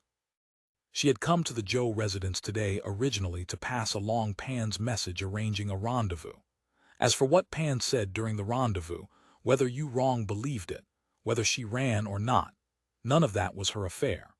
Once Yu Rong packed up and fled in secret, regardless of whether the scheme succeeded or failed, Granny she would probably never be able to enter this door again, even if she managed to clear her own name completely. Fortunately, Yu Rong was her major client, while Liu Qier counted only as a side benefit. This final transaction had to be conducted well. Squeezing out the maximum profit was the only sensible course. With this in mind, she had already formed her plan. She steered toward the main topic. Are the 2 ladies doing well? What wouldn't be well with them? Every day their soup and water, food and clothing are all laid out ready-made. They open their mouths for meals and stretch out their hands for clothes. Truly speaking, it's no different from raising 2 small children. Liu Qier looked disdainful. Miss Yu Rong was asking about you the day before yesterday. She said she was feeling unwell and asked you to go to her room when you arrived. Ah yes, she did ask me for medicine last time. Granny she clapped her hands. I'll go over right now. No rush. Liu Qier lowered her voice. Wait a while until Miss Yui takes her nap before you go. Best to avoid her wagging her tongue. Granny she had long sensed that Yu Rong and Yui didn't get along. Though both were her customers, Yui was clearly the more honest of the 2. The honest ones might be easier to deceive, but they were often timid and couldn't be coaxed into undertaking grand ventures, meaning big money couldn't be extracted from them. Yu Rong, on the other hand, came from a music household background and was exceedingly shrewd. Petty tricks couldn't fool her. Yet she was bold and reckless. Big money could indeed be obtained from her, just from acting as a go-between and arranging 2 private meetings at Ganlu Nunnery. Granny she had already secured 10 taels of silver and several pieces of jewelry. What's the situation with her? Granny she asked eagerly. When that one surnamed Su came asking questions high and low, he frightened her out of her wits. Not only did she tell him everything in detail about the contacts between inside and outside the residence, implicating everyone and getting us all reprimanded, but she also declared that outsiders should no longer be allowed to visit, and that she herself won't go burn incense anymore either. Liu Qir's face was full of contempt. Look at her terrified state, as if she'd been carrying on with a man outside. End of chapter. Chapter 2779, The Capital, Part 135. The young lady comes from a humble family and cannot bear frights. Granny, she spoke with feigned understanding. This old woman won't trouble her anymore. It saves everyone the difficulty and spares her the fear. True enough, saves trouble, Liu Qir agreed, though her heart harbored a certain apprehension. Su Yang had visited just days ago and delivered a severe lecture to every servant in the residence. Even the two young ladies had not been spared his reprimand. She might speak dismissively of the teenager as one still wet behind the ears, but power was not a matter of age. A single word from that young man could have her and her husband flogged until their backsides bloomed with welts, or worse, cost them their comfortable positions managing the Zhou residence. Still, Liu Qir remained fixated on Granny Shi's imperial secret medicine. Moreover, she and her husband had spent years cultivating loyalty among the household servants through small favors, leaving her feeling secure in her position. Had Su Yang not interrogated everyone separately with such cunning questions, their arrangements would have remained watertight. But Su Yang could not remain in the residence indefinitely. The moment he departed, Liu Qir reverted to her old ways. Yurong disapproved of Su Yang's rectification even more strongly. Ever since she had taken up with Pan Cheng'an, the two had become inseparable, clinging to each other like glue. How could she possibly accept such constraints?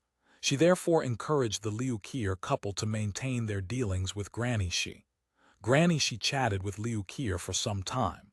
When the moment seemed right, Liu Qir stepped out briefly, circled around, then returned and beckoned to the old woman. Granny Shi understood immediately. She rose and followed Liu Qir through the backyard, entering through a side door. Inside lay a small skywell courtyard belonging to the north side room of the east wing. From here, one could access Yurong's quarters directly, bypassing the main courtyard gate entirely, and thus avoiding any disturbance to the young mistress living in the west wing. Compared to the wing rooms that stood exposed in the main yard, the side room was more secluded and quiet, typically used as a bedroom or small study. This was Yurong's private study. Naturally, Yurong did not actually read or write here, and Joe Newton had not yet reached the age for lessons. This study served as her place for confidential conversations and storing important items. Upon entering, Granny Shi curtsied first, her face wreathed in smiles. "Good day, miss." "Good day, Mama," Yurong returned the smile warmly. "Please sit," she called for tea to be served. This old woman just had tea in sister-in-law Liu's room. "Please don't trouble yourself, miss." Granny Shi declined politely and took a seat. "I've brought the chi-replenishing and blood-nourishing medicine you requested last time." As she spoke, she produced a medicine packet from her bundle. Liu Qir, experienced in her service, recognized they wished to speak privately. She withdrew at once and closed the door behind her. Yurong remained uneasy. Hearing the side door click shut outside, she rose and opened the room door to check, confirming that the backyard entrance was properly closed. Only then did she retreat inside, latching the door securely. She returned to Granny Shi's side and, dispensing with any pretense of formality between guest and host, sat down beside her. "What news from Master Pan?" she asked. Seeing her eagerness, Granny Shi suppressed a secret laugh. She deliberately kept her in suspense, speaking with leisurely nonchalance. "News there is none." Watching disappointment cloud Yurong's expression, she continued, "But there is a letter." She produced an envelope from her bundle. Yurong's face lit with joy. She seized the letter and opened it eagerly. Having been trained as a Yangzhou thin horse, a courtesan raised for wealthy households, she possessed limited artistic talent and lacked the skill for composing poetry or couplets, but she could read and write well enough. As she withdrew the letter paper, a faint fragrance wafted up, the refined study incense favored by great households. She had known this scent since childhood. Ever since arriving at Master Zhou's residence, She had found her new master crude and unrefined, utterly lacking these elegant touches. Instead, the house had filled with peculiar gadgets and contraptions. All that Yu Rong had learned through observation in her youth had found no use here. Breathing in this familiar fragrance now, she was overcome with mixed emotions. For a moment, she drifted into reverie. Seeing her distraction, Granny, she prompted gently, "Miss, the letter." Yu Rong realized she had lost her composure, a flush of warmth rising to her cheeks. She hurriedly unfolded the letter paper. 10 bamboo studio stationery, she noted. This paper came not from the local southern shops but was privately imported from Jiangnan, crafted from fine materials with exquisite workmanship, most elegant and refined. Master Pan was not merely wealthy but truly possessed impeccable taste. Yu Rong's heart gave a heavy thump. Originally, her affair with Pan Cheng'an had begun merely as comfort for the loneliness of her sequestered life, but gradually she had found herself giving him her heart in secret. The letter paper bore beautiful, regular script calligraphy. It was the first time Yu Rong had received Pan Cheng'an's written words. With her trained eye, she could see that although the brushwork had a somewhat practiced quality, genuine effort had been invested. She could not help but admire it silently. The letter bore no salutation above nor signature below, a careful precaution. The contents held nothing extraordinary, merely pouring out the bitterness of longing. He did not resort to flowery language or literary showmanship. A few simple, unadorned words revealed depths of affection that stirred her romantic heart. She tucked the letter away and whispered, "I've troubled you, Mama." "What words are these?" Granny, she was a seasoned hand at such matters. Reading Yu Rong's expression, she judged success 90% certain. Master Pan said there were things too inconvenient to write. He asked this old woman to relay a message. He misses you desperately. He can neither eat nor sleep for thinking of you, longing only to see Miss again. As she spoke, she retrieved a small box from her bundle and pressed it into Yu Rong's hands, whispering, "This is Master Pan's gift to you.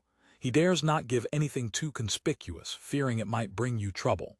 These are Australian seawater pearl earrings, most precious, yet unremarkable enough to wear without notice." Yu Rong opened the mother-of-pearl box. Inside lay a pair of pink pearl earrings, simple in design yet exquisite in execution. The pale pink pearls were modest in size but luminous, their surfaces alive with shifting light and color. Yu Rong had seen many fine things in her life, but never pearls so beautiful. She stared, momentarily stunned. How was this unremarkable? It was simply dazzling. Setting aside the gold settings, this pair of flawlessly round pink pearls alone would fetch several hundred taels of silver at the capital's finest jewelry houses. She thought of Master Zhou. She had served him for years, nominally borne him a son, earned the status of a meritorious minister in the household. Yet apart from the jewelry dowry that Master Wang had sent with her upon arrival, he had never given her a single piece of jewelry. True, Master Zhou crafted many amusing and useful little devices, but these were mere playthings or household implements. Yu Rong sighed. This gift is too extravagant. Even as she spoke, she hesitated. Having received her payment from Pan Cheng'an, Granny, she whispered, "This trifle counts for nothing. I hear Master Pan is the son of a great Jiangnan household with wealth beyond counting." "Perhaps, but he is from Jiangnan nonetheless. After a year or so in the capital, must he not return all the same?" Yu Rong could not suppress a sigh. Granny, she smiled slyly. "Could it be that Miss wishes to become his long-term companion?" Yu Rong realized her slip and hastily protested. "You must want to die. What nonsense you speak." She thrust the box back into the old woman's hands.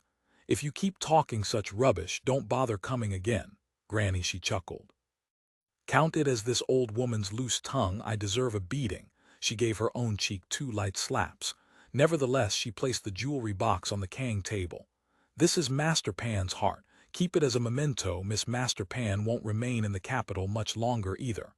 This remark caught Yu Rong's heart. She asked urgently, "What do you mean? He's returning south?" "Indeed.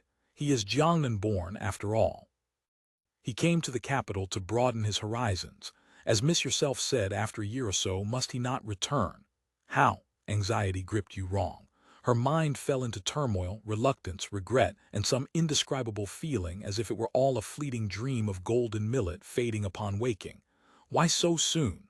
My good miss, Granny, she slapped her thigh. Master Pan has been in the capital over a year now. He meant to return south last autumn, but the early freeze stopped the tribute grain boats from sailing, delaying him until now. Once the river ice thaws in March, he naturally must depart. Yu Rong found herself speechless, momentarily lost in melancholy. Judging the moment ripe, Granny, she lowered her voice. What Master Pan cannot bear to leave behind most is Miss herself. He wishes to have a farewell gathering with you. I wonder if Miss, she trailed off, watching Yu Rong's face. Yu Rong unconsciously bit the handkerchief in her mouth, hesitating for a long while before speaking. It's just that the residence is not as it was before. You mean that young brat? Yes, he's the follower of my master's apprentice, originally a trivial nobody, hardly worth mentioning. Yu Rong's voice turned bitter. But now this apprentice has risen high in Master Wang's favor, and so his servant tyrannizes us as well. When he came the other day, he at least showed some consideration for old ties and left us a shred of face. Otherwise, he might well have dragged both me and the young mistress out for a public scolding. I see. Granny, she affected disappointment. If that's how matters stand, perhaps it's best not to go. Master Pan said you must look after yourself and not take unnecessary risks. Yu Rong did not answer. After another moment's thought, she asked, where does Master Pan propose to meet? Ganlu Nunnery again? Yes. Seeing the resolve in her eyes, Granny, she knew her decision was made.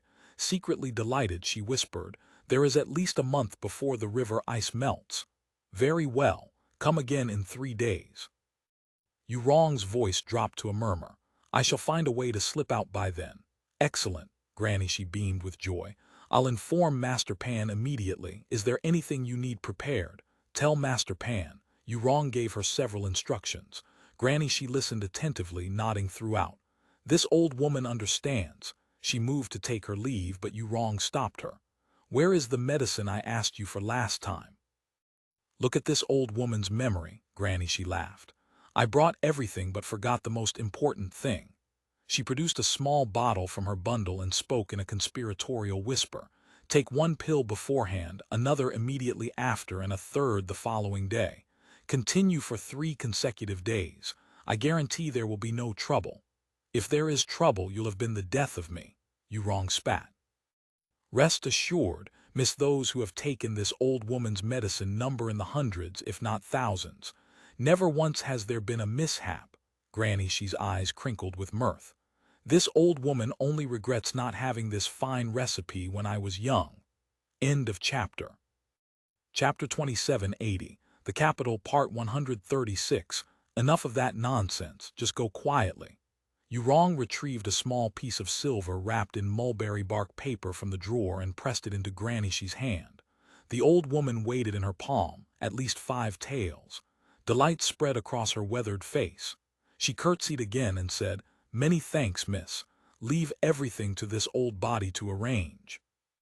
3 days later, Yu Rong had indeed devised a plan. She maintained friendships with several sworn sisters in the capital, most of them concubines in wealthy households, and they visited one another from time to time. One such sister was currently the favorite concubine, known as Red Auntie, of a vice minister in one of the capital's ministries. Wang Yehao cultivated connections throughout the city, so naturally he would not neglect such a useful relationship. He routinely permitted Yu Rong to visit these sisters to maintain their bond. As it happened, this particular sister had recently given birth to a son. Though the child was concubine-born and thus of Shu status, the great household still required a proper celebration. Yu Rong would be expected to offer her congratulations. Her low status meant she was considered unfit for the table, too humble for formal occasions. Yet this carried an advantage. She was the sister's private guest. She need not go through the official household management, nor register in the guest book. Once inside the residence, she moved freely. Life at home was lonely and tedious. Whenever such an opportunity arose to venture out, Yu Rong would leave early and return late, spending the entire day at another's residence.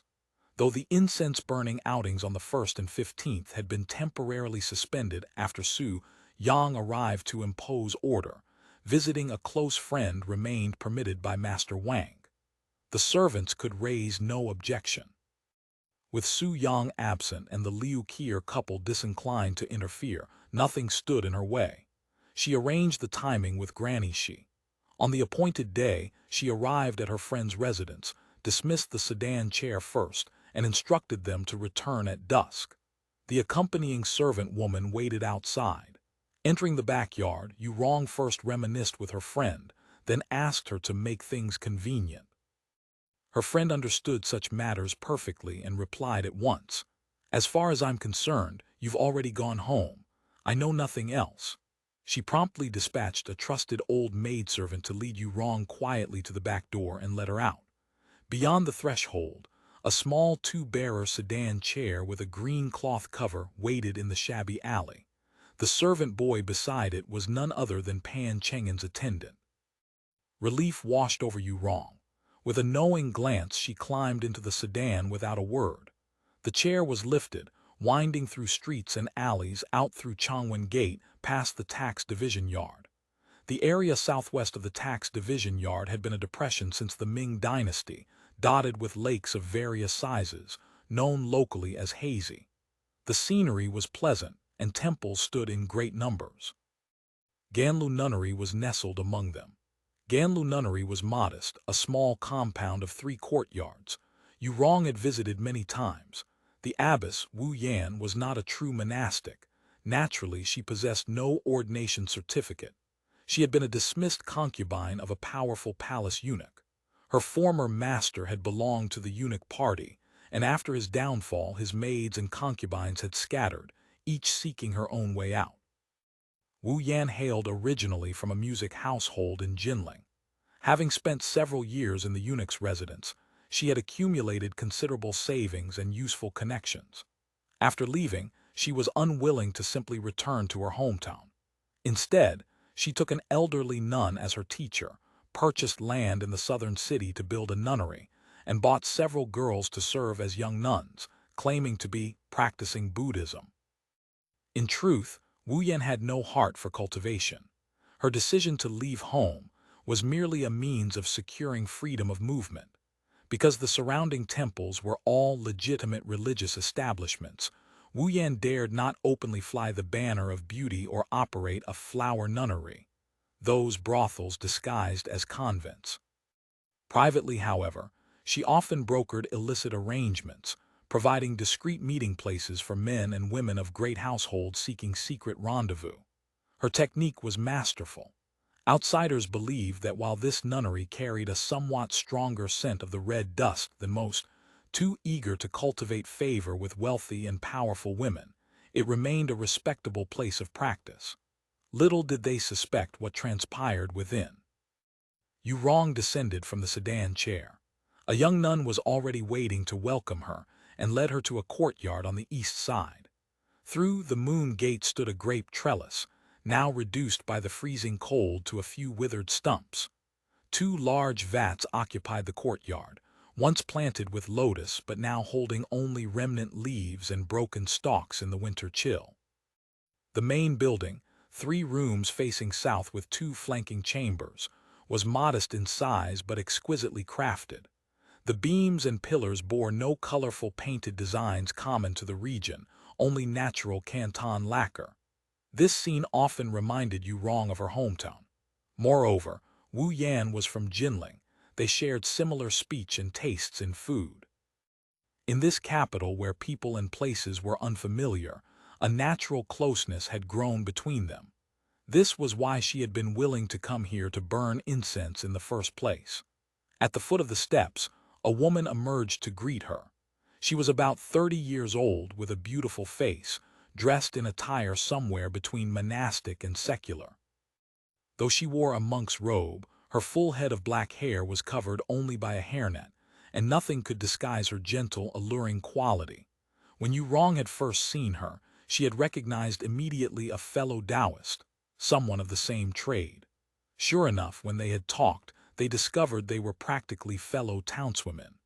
Both had been thin horses in their youth, and both had ended up adrift in the capital. A feeling of mutual sympathy arose naturally between them. Wu Yan treated her with particular warmth. Seeing her arrive, Wu Yan immediately took her hand and whispered, "No trouble getting out this time. I used the golden cicada sheds its shell stratagem." Yurong smiled playfully. Wu Yan laughed and led her first to offer incense in the main courtyard's hall, then invited her into the quiet room for tea. This ritual was followed regardless of a visitor's purpose. It was Wu Yan's way of maintaining plausible deniability. "Has he arrived?" Yurong asked eagerly, anxious to see Pan Cheng'an. "Long ago," Wu Yan replied with a teasing smile. "What's the rush?" A blush crept across Yurong's face. "I have important matters to discuss." "It's not yet noon. There's plenty of time," Wu Yan said. "If you show such eagerness, won't you hand him the advantage? Even if the matter were as large as the sky, you should let him wait a while first." Sister speaks wisely. Chastened by Wu Yan's counsel, Yurong restrained her impatience and settled in to drink tea and chat. Fortunately, she had matters on which she wanted this sister's advice, so she recounted the situation of Su Yang coming to the residence to impose order. "That young brat seems to know something." Wu Yan listened attentively but said nothing until Yurong had finished. Then she asked, "What do you plan to do?" "I don't know." Yurong gave a bitter smile. "I guard the four walls of that home, enduring one day after another. I cannot tell if I'm living like a widow or waiting for a husband who will never return. If you ask me, you must make up your mind properly." Wu Yan held a white copper hand warmer. "Do you want to stay in the Zhou family? If you cannot bear it, you might as well beg Master Wang to let you return south. After all, you have given him a son for the Zhou family." "If only it were so simple," Yurong said. "Back then, the Wang family paid my parents 300 taels of silver. I have the money. If I were willing to beg, perhaps this body price could be waived. But my parents are not good people either. If I went back before my seat had warmed, they would sell me off again."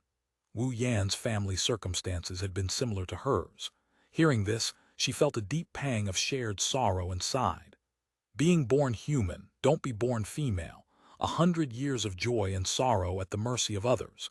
Since you still wish to remain in the Zhou family, it would be better to break things off with Master Pan early. If the Wang family truly caught you in some transgression and handed you to the official matchmaker to be sold, that would be falling into true hell." Contemplating this terrible prospect, Yurong could not help but shiver. She was not Newton's birth mother. Even if she were, should such a thing come to pass, the master family would still sell her without hesitation. Seeing fear on her face, Wu Yan pressed her advantage. "You must decide early. Such things can be hidden for a time, but not forever. If someone truly catches you, the choice will no longer be yours." "What is there to break off or not?" Yurong sighed deeply. "It is already the 2nd month. Next month, when the river ice melts, Master Pan will naturally travel south. By then, it will be over whether I wish it or not." Seeing that reluctance still lingered in her heart, Wu Yan continued. "Master Pan leaves, then there will be Master Li, Master Wang. Sister, I am a middle-aged woman well past my prime, but you are still at a flower-like age. Guarding yourself inexplicably, having such thoughts is perfectly natural. Going on like this is no solution." These words touched something in Yurong's heart, and she pondered in silence. Wu Yan seized the opportunity. "Ever since you first came to burn incense here, I felt that we sisters are wonderfully compatible. Speaking of which, we are practically fellow townswomen. You have no one to rely upon, neither above nor below. You should plan for your future." Sensing meaning behind her words, Yurong asked, "What do you mean, sister?" As it turned out, although Wu Yan possessed this property, she was not content. She intended to make the incense offerings more prosperous, amass a large sum of money, purchase dozens of mu of farmland as temple property. She also planned to build a garden and hire skilled hands to prepare vegetarian meals, transforming this place into a retreat where wealthy women could burn incense and enjoy leisurely outings. Her ambitions were grand, and she had the means. She could gain entry to the inner chambers of many great households in the capital and speak with influence. But for now, she dared not act boldly, for a single tree cannot make a forest. She lacked capable help. The few nuns in the nunnery were either too old or too young. Those of suitable age were poor women seeking only their next meal. When meeting strangers, they could barely string together a coherent sentence. They were fit only for menial work. Since Yu Rong had begun coming to burn incense, the two had found their tastes compatible and their temperaments congenial. Unconsciously, this had rekindled Wu Yan's grand aspirations. Yu Rong possessed a beautiful face and had undergone the complete training of a thin horse since childhood. Whether in speech, wit, etiquette, or response, no fault could be found. If she could be enlisted to receive guests, would she not be an invaluable asset? Yu Rong was not a local and would never grow powerful enough to become uncontrollable. She could only rely on Wu Yan. Moreover, she had at least several hundred taels in private savings and many pieces of jewelry. With Wu Yan's skill at manipulation, she could surely coax Yu Rong into contributing these for investment. "Why not come to my place?" Wu Yan whispered. "Wouldn't it be freer than being a concubine in someone else's household?" "You mean, become a nun?" Yu Rong was taken aback, having never expected such a proposal. "Whether you become a nun or not is entirely your choice. It matters little," Wu Yan said. "After all, one could practice with hair unshaven, as she herself did, and if one was unwilling to wear monastic robes, one could simply reside long-term in the nunnery as a lay believer. You are clever, capable, and well-spoken. Serving as my helper, wouldn't that be better than living like a widow in the Zhou household for no good reason?" Wu Yan coaxed. "Living in this nunnery, you would not be bound by any master family. Apart from abstaining from meat and fish within the nunnery walls and foregoing lavish dress, you could decide everything else for yourself. Moreover, if you came, you would be the guest prefect. Naturally, others would serve you. No exhausting labor, no need to read anyone's expression. In our leisure, we sisters could keep each other company and pass the time together." These words stirred something in Yu Rong's heart. Setting aside everything else, the notion of being able to decide for oneself held a particular appeal for her. End of chapter. Chapter 2781, The Capital, Part 137. "Let me think about it," Yu Rong hesitated. "This is a significant matter. I need to consider it carefully." Wu Yan knew this required patient, gradual work and felt no need to press her. She whispered, "Make up your own mind. Just be sure to have a long-term plan." Their conversation having reached a natural conclusion, Yu Rong mentioned she was feeling drowsy and wished to take a nap. "Go rest in the guest room at the back. It's quiet both inside and out. No matter how loud the noise, nothing can be heard." Wu Yan gave a mischievous wink. Yu Rong's face flushed. The two women rose and Yu Rong led the way. Exiting through the side door of the courtyard, they entered a passageway. A short distance along it stood a small door. Pushing it open, she found an exceedingly compact courtyard with 3 rooms. Within the courtyard was another door, but it was locked. When female relatives from prominent households came to burn incense and needed temporary rest, nunneries of any considerable size maintained guest rooms for their use. Ganlu Nunnery naturally had 2 such courtyards. Though small, they were arranged with elegance and cleanliness, wonderfully tranquil. "I won't go in," Wu Yan laughed. "Go on by yourself. Just don't lose track of time." Yu Rong nodded, but her heart was pounding wildly. Since Granny she had acted as go-between and arranged the affair here at Wu Yan's establishment. The two lovers had met no more than 3 or 4 times. Yet each encounter left her with endless aftertaste. It wasn't that she craved the love between man and woman, but her previous master, Zhou, had possessed very little charm. Though his manner was amiable and his treatment generous, he rarely spoke with her or Yui on ordinary days. On the occasional instances when he did chat, he spoke in strange, incomprehensible ramblings. It was fine for Yui, who was illiterate, but Yu Rong had received some education, yet she couldn't understand him at all. This master Pan was not only refined but also understood a woman's heart far better. A few words, a single gesture could set her heartstrings trembling. This kind of comfortable, pleasant feeling was something she had never experienced in Master Zhou's household. She pushed open the door and entered. Within the skywell stood a flower bed planted with pear trees, now bare in winter. The tile-paved ground exuded the distinctive flavor of Jiangnan, swept immaculately clean. Standing beneath the eaves was the very lover she had longed for day and night. The two clasped hands, exchanged gazes, and smiled, all their affection conveyed without words. Pan Cheng'an lifted the door curtain for her and led her into the main room. A fire wall heated the chamber, making it warm as spring indoors. A pot of New Year peony bloomed in vivid splendor. At the center stood a square table meant for four, though only two fine rattan armchairs were positioned beside it. Upon the table sat 12 dishes of dried and fresh fruits alongside various wine appetizers.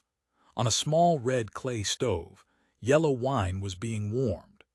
The fragrance of wine mingled with the fruity scent from the large basin of Buddha's hand citron on the table, intoxicating without a single sip. "This Wu Yan certainly knows how to live well," Yurong laughed. "Even my own home doesn't have such refinement," Pan Cheng'an replied with a smile. "One of winter's delights in the capital is this fire wall and fire king. Once heated, the room feels like springtime. In Jiangnan, the damp cold would leave one shivering. Were it up to me, I'd rather wear a silk floss-padded jacket and shiver," Yurong laughed. Pan Cheng'an smiled. Though men were not described as possessing beauty that could overturn cities and kingdoms, his smile was enough to inspire admirers to fill carts with thrown fruits. That single smile alone set Yurong's heart racing wildly. "Let's remove our outer garments, share a few cups, and drive away this winter chill together," Pan Cheng'an said. They promptly shed their cotton robes and outer jackets. The two poured wine and drank together. A private meeting between man and woman naturally carried an air of secluded intimacy, especially in the depths of winter. Outside, white snow blanketed the world and the north wind howled. Inside, the red clay stove kept the room warm as spring, with fine wine and a beloved partner at one's side. It could truly be called the ultimate joy of the mortal world. One cup of wine down her throat, Yurong's cheeks turned rosy. Pan Cheng'an, however, harbored other intentions. The Yurong before him, from when Granny she first introduced her, had occupied his attention for 3 or 4 months now. This private meeting at Ganlu Nunnery was their fourth. During this period, he had spent roughly 100 taels of silver. Spending such a sum naturally demanded an excess return. With Yurong's beauty, taking her to Jiangnan for resale could fetch at least 200 taels. But having gone to such elaborate lengths, that small sum was far from enough to satisfy his appetite. Yurong was a wealthy family's concubine and had borne a son. By all logic, she would have accumulated considerable private savings and jewelry. If he could persuade her to gather her belongings and elope with him, all of it would be his. Over these past days, he had come to understand Yurong's situation and the Zhou family almost completely. Currently, the master's whereabouts were unknown, his fate uncertain between life and death. This was precisely the moment when the future seemed murky, and she found herself at a loss, the perfect opportunity to persuade her to flee with him. Moreover, she had just revealed her homesickness. He had originally adopted the persona of a Jiangnan native simply to cultivate an elegant, refined image. Now it had hit the mark by fortunate accident. In this way, eloping also carried the meaning of returning home, making Yurong far less resistant to the idea. Just as he was contemplating this, he heard Yurong ask, "Master Pan is from Jiangnan, which place exactly?" Yurong came from a thin horse background. Though lacking in worldly experience, her mind was quite shrewd. Pan Cheng'an recognized that her question carried the intent of investigating his background. He was secretly delighted. In their previous encounters, she had never asked such things. If she had regarded him as merely a due marriage, a fleeting affair, a dream of the southern branch, there would have been no need to probe deeper. It seemed the groom had affection and the concubine had intent as well.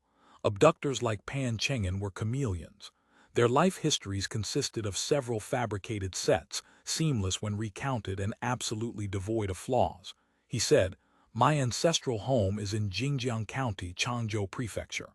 Since there's an ancestral home, there must also be a current residence. Yes, the new residence is in Wujin County. The old estate is in the countryside, spacious, with farmland and ancestral graves.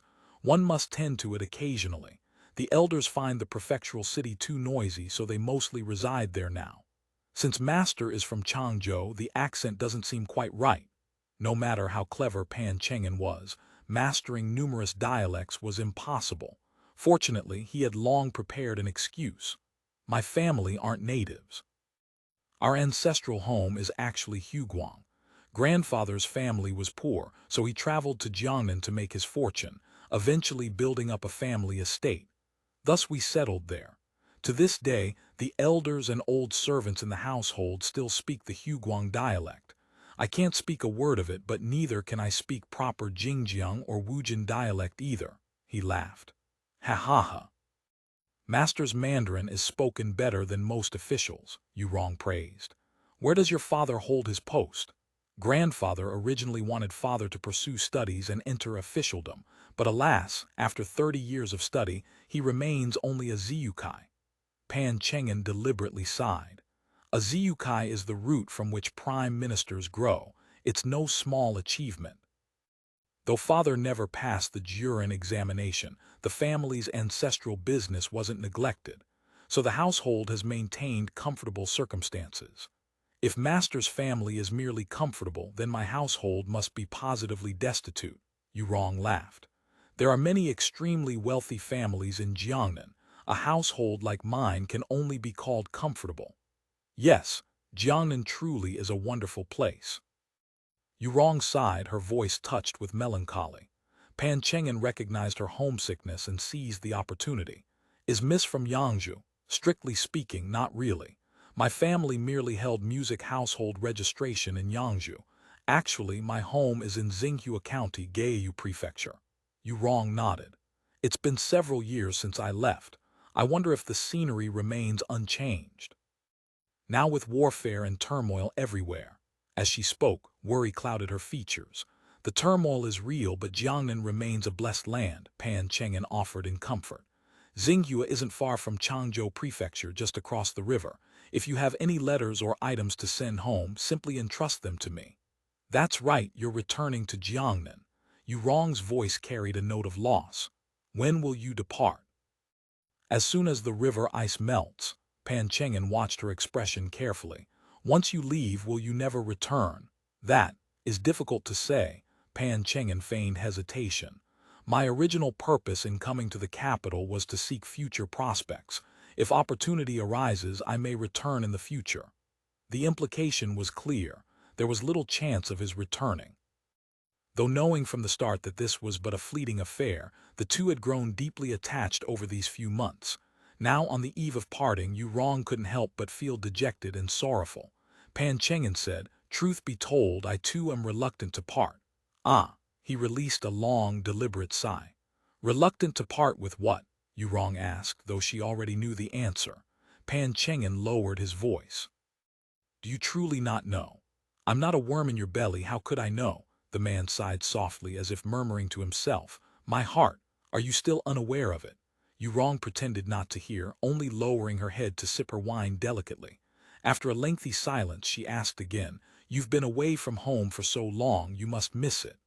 "My wife is in poor health and both children are still young, so naturally I worry." Pan Cheng'an spoke frankly. Given his age and supposed background, claiming to be unwed would have been implausible. "Fortunately, my aged mother looks after them at home, so I can rest somewhat at ease." "With such a large household, have you not taken any concubines?" "Concubines I have, but both are women of rural backgrounds, hardly presentable." Pan Cheng'an continued. "They can only help manage household affairs. If something truly important arose, they'd have no judgment to offer." Yurong fell silent. After contemplating for a long while, she said abruptly, This journey to the capital to seek your future, has the matter been accomplished? Naturally it has. Pan Chengen's face showed a proud expression. Money can make ghosts push the millstone. Besides, what I sought was merely admission as a student of the Imperial Academy. It required little trouble. Might I see the documentation? Why would I carry the appointment document from the Ministry of Rights on my person? It's kept at Yuner's place. If you wish to see it, I'll bring it next time. I fear there won't be a next time, Yu Rong murmured. Why not? Pan Chengen affected a surprised expression. Yu Rong immediately recounted the matter of Su Yang. From his manner, I suspect the master's household already has suspicions. They simply lack evidence. Pan Chengen's face turned anxious, and this was no pretense. He had made inquiries about Yu Rong's master's family. They were absolutely figures he could not afford to provoke. If they truly caught him, his life would not be spared. If that's the case, we must make plans early to be safe. The words escaped him involuntarily. What plans does Master Pan have? Yu Rong fixed her gaze intently on his face. In the space of a lightning flash, Pan Chengen had already calculated everything in his mind.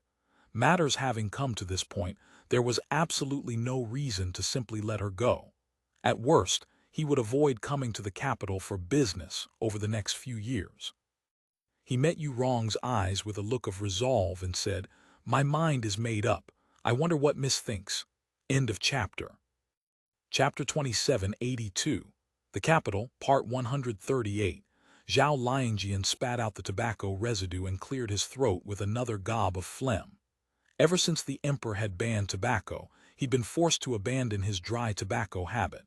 But for men like him who worked outside, late nights were unavoidable, and they needed something to keep alert. Fortunately, Third Sister had plenty of exotic goods from Nanyang. Without dry tobacco, there was still snuff and chewing tobacco. Snuff made you sneeze when inhaled, which could expose your position to a target. So chewing tobacco, with its stronger kick and no sneezing, had become his new favorite. He and several partners had been taking turns squatting here at Wanggong factory for days now, and everything had seemed normal. But today, they spotted an anomaly. Originally, 2 sedan chairs had gone out to offer incense, but only one had returned in the afternoon. The other came rushing back just as dusk was falling. Judging from the unusually hurried steps of the sedan chair bearers and the panicked expressions that the accompanying servants and maids couldn't quite conceal, something had obviously gone wrong. Zhao Liangjian immediately noticed that the bearers' footsteps were too light, the sedan chair seeming to float. They were carrying an empty chair. When it had departed before noon, someone had definitely been inside. So where was she now? Except for visiting relatives or returning to their maiden homes, female relatives of great households would never stay overnight elsewhere. Both Yu Rong and Yui were outsiders with no relatives to speak of in the capital. Who was the person who hadn't returned? Though the surveillance team couldn't see inside the sedan chair, they had already identified which servants and maids accompanied each of the 2 madams whenever they went out. Generally speaking, while male servants might rotate, servant women were close personal attendants who wouldn't be swapped easily. The one following this sedan chair was Yu Rong's maid, so Yu Rong had run away. Zhao Liangjian murmured a few words to the man beside him, then rose and rushed back to He Lion Sheng. "I already know about this matter," Third Sister said calmly.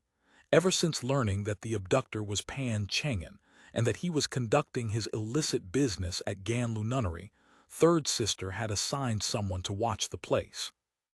Of course, this was against the rules. She had neither an employer's commission nor any mission requirement. However, out of sympathy, she was unwilling to stand by and watch Yu Rong fall into hell. But since it was an off-the-books operation, Liao Sanliang didn't feel comfortable devoting too many resources to it. She'd only sent a teenage errand boy to keep watch nearby. Like other bodyguard agencies, He Lion Sheng took in many dependents of bodyguards who died in the line of duty. People's natural aptitudes varied. Not everyone was cut out for a bodyguard's work. Those who couldn't handle it did odd jobs for a living instead. Fortunately, Staking out a fixed location required no special talent, just the ability to endure loneliness and boredom. Little Desi came back more than a shichen ago saying something happened at Ganlu Nunnery, Liao Sanliang said. The nuns there are running around like ants on a hot pan. So, Yu Rong has been gone for at least a shichen. The specific situation is still unclear. Liao Sanliang continued. I've sent people to make inquiries at various bodyguard agencies. Yu Rong is no ordinary woman. Having been abducted on her watch, Wu Yan will inevitably bear responsibility. She'll most likely try to find her. Reporting to the authorities would be useless in this matter. Only the bodyguard agencies could take effective action. Then it doesn't matter. Zhao Liangjian breathed a sigh of relief. You'd better continue watching the Zhou residence. Yu Rong's escape will inevitably alarm the Wang family. Perhaps some big fish will be drawn out from all this. Understood. A few days later, He Lion Sheng transmitted the latest situation to the Zhangjiaoan headquarters by radio through the communicator stationed at the agency. Yu Rong's escape was confirmed. After she fled, Wu Yan had secretly approached the bodyguard agencies to request a search. He Lion Sheng hadn't taken the case but had already coordinated with the relevant agencies to be notified as soon as any news surfaced. Su Qi held the report in his hands. The matter of someone seducing a woman from the Zhou residence into eloping held no particular value in itself. But today's report was significant. In the days following the incident, many people had entered and left the Zhou residence. Surveillance personnel discovered that one teenager among them was highly suspicious. Not only did he travel frequently between the Wang residence and the Zhou residence, but he also displayed remarkably strong anti-tracking and counter-surveillance awareness. It was a pity they had neither a camera nor a sketch artist to record the suspicious person's appearance in real time. Otherwise, they could have Liu Sha identify him. Still, someone who could enter and leave the Zhou residence so freely was very likely one of Shi Weng's men. 9 chances out of 10, Liu Sha had seen him. Su Qi went to the room where Liu Sha was being held. Liu Sha's body had roughly recovered, but he remained very weak. Liu Sha, among Shi Weng's subordinates, is there a teenager of 14 or 15 years old? Yes. Oh, what does he look like? Liu Sha didn't answer but countered with his own question. How do you know such a person exists?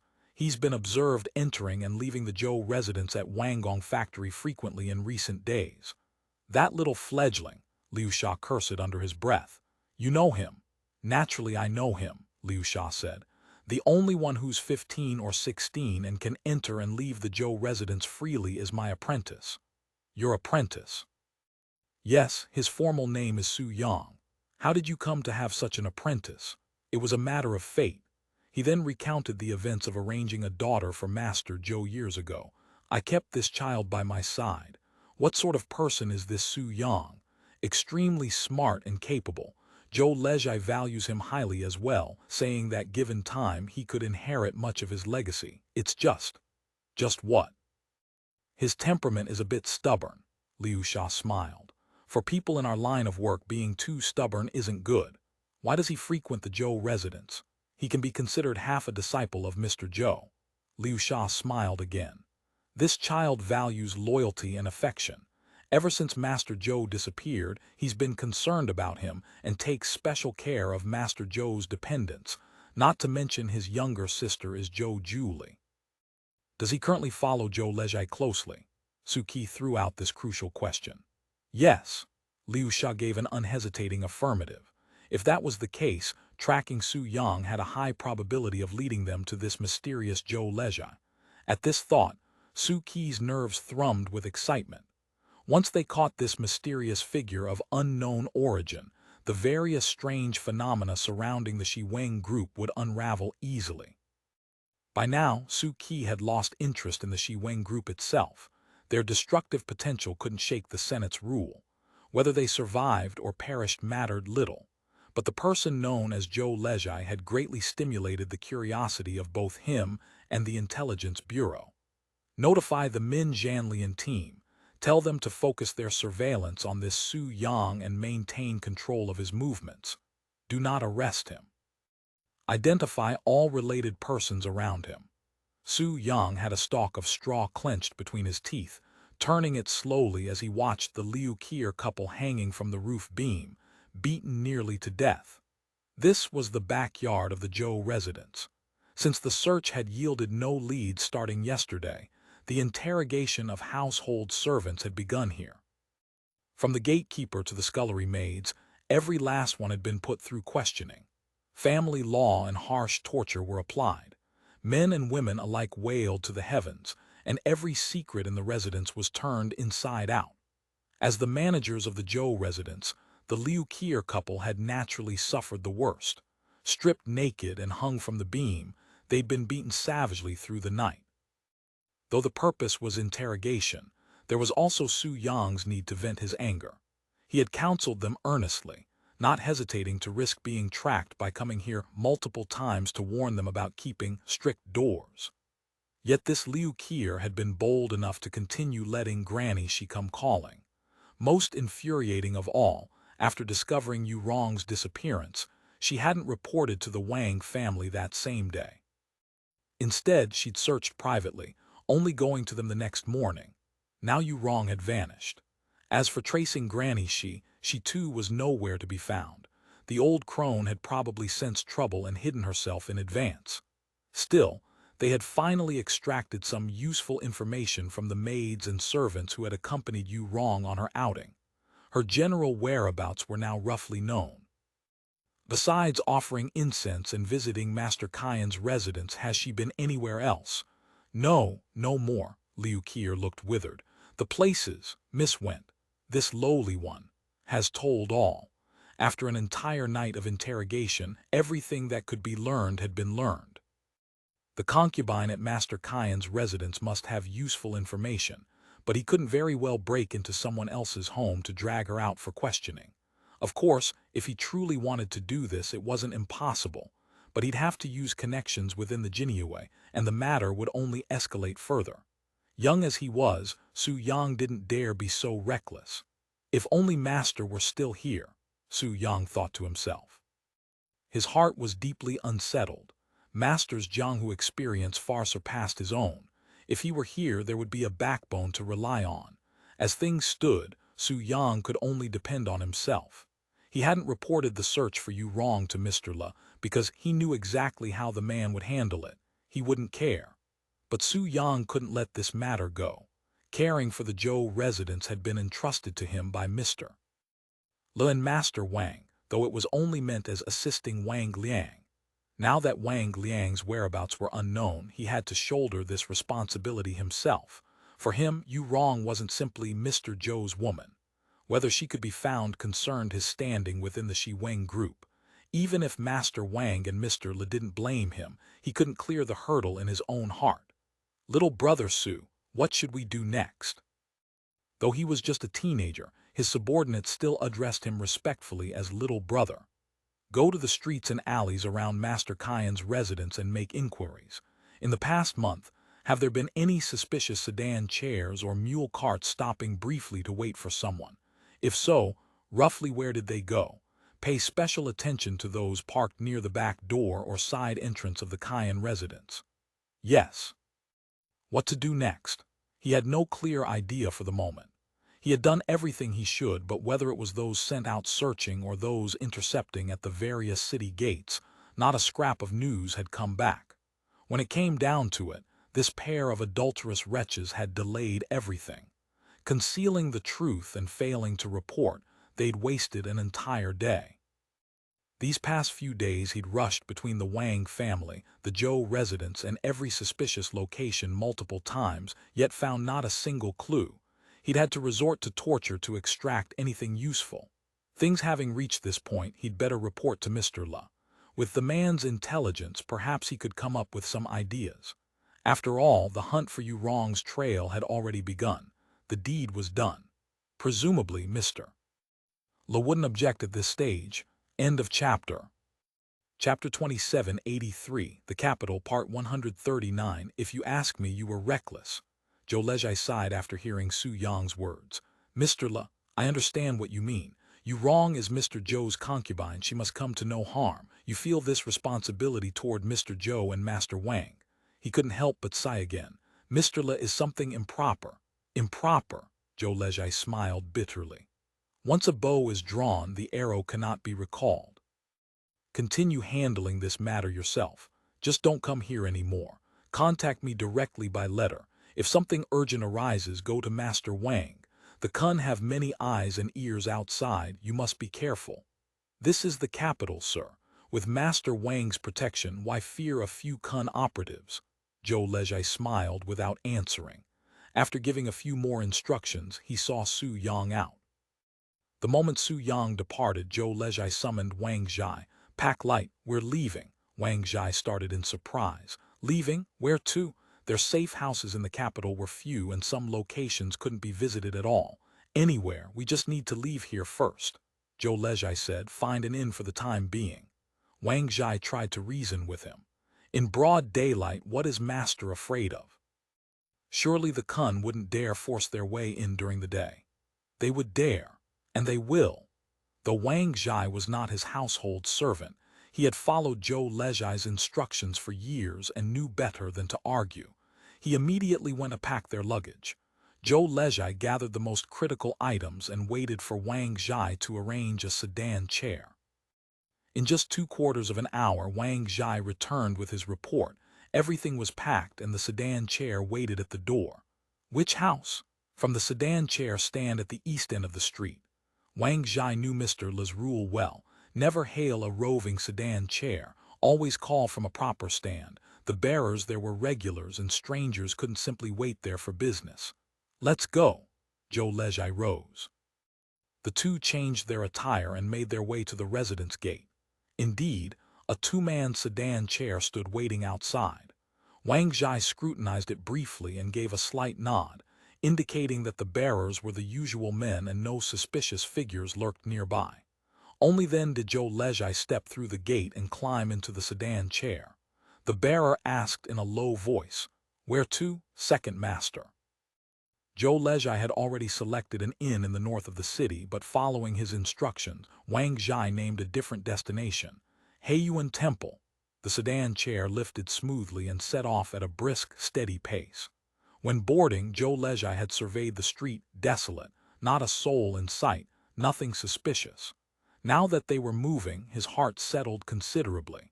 He reflected that hiding like this was no solution.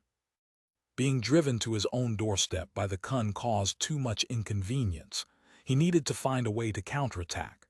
But here at the foot of the emperor, one had to act with many scruples. Were it not for the current Kun affairs strategy, he would have preferred to travel to Zhejiang earlier. At least there he could work with peace of mind. Without realizing it, Zhou Lezhai drifted into sleep. He slept deeply, so deeply that he didn't even dream. In the moment of waking, he couldn't remember who he was or where he was.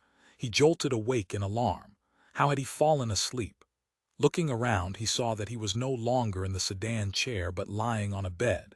His limbs were bound firmly, his body stripped completely bare, even his hair bun undone. He had fallen into a trap. In an instant, a cold current like ice water at the peak of winter poured from the crown of his skull, spreading rapidly along his spine to every limb and bone, cold to the very marrow. Through his shivering, he heard the room door open. Several sets of footsteps entered, approaching the bed. The curtain was lifted slightly at one corner. "Is it him?" someone asked. "It's him." The voice was quite familiar, the cold god of wealth, Lang Ningyun, whom he himself had invited. "Done." The footsteps receded and the room door closed again. Capturing Zhou Lezhai was a tremendous achievement for Su Qi. After confirming there was no error, he sent a telegram to Lingao immediately. That night, a reply arrived from Lingao. "Escort him safely back to the farm at once." A second line followed. "Arrest all personnel in the Zhou residence and send them as well." "Arrest the people in the Zhou residence too." Min Zhanlian was taken aback. "But they're all women and children." "Who told them to be that Mr. Zhou's people?" Su Qi replied flatly. "The Senate won't rest until they've investigated this matter to its very foundations.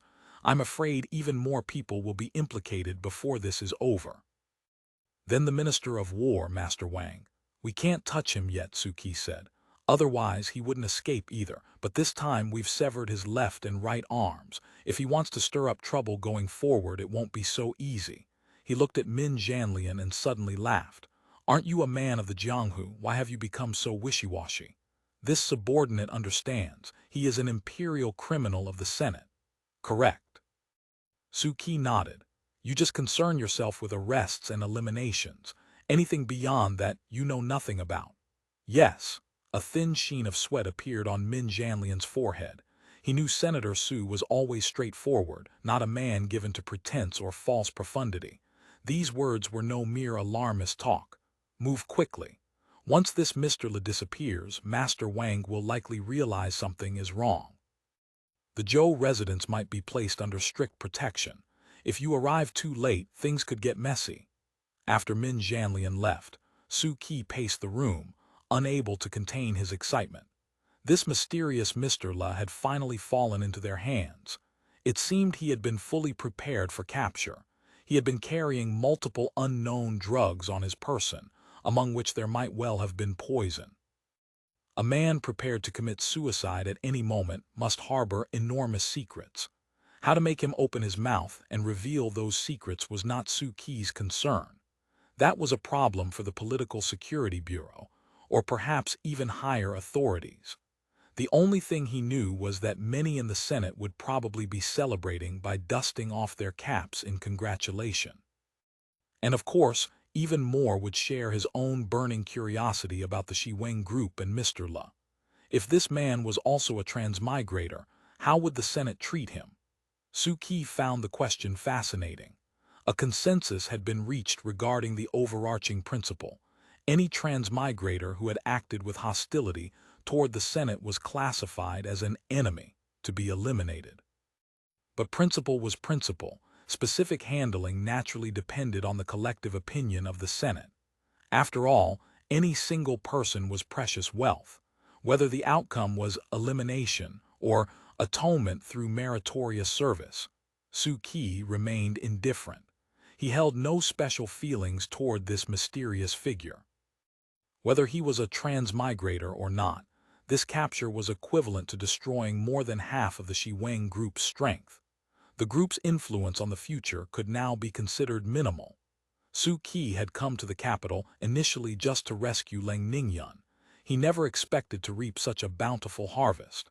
His own status and reputation in intelligence work would inevitably rise with each passing day. Building the Military Intelligence Bureau into something more than an empty shell would soon be within reach. The more he thought, the more excited he became. A strong urge to drink heavily seized him. Just then, someone came to report. Liao Sanliang and Li Rufeng had arrived. Show them in.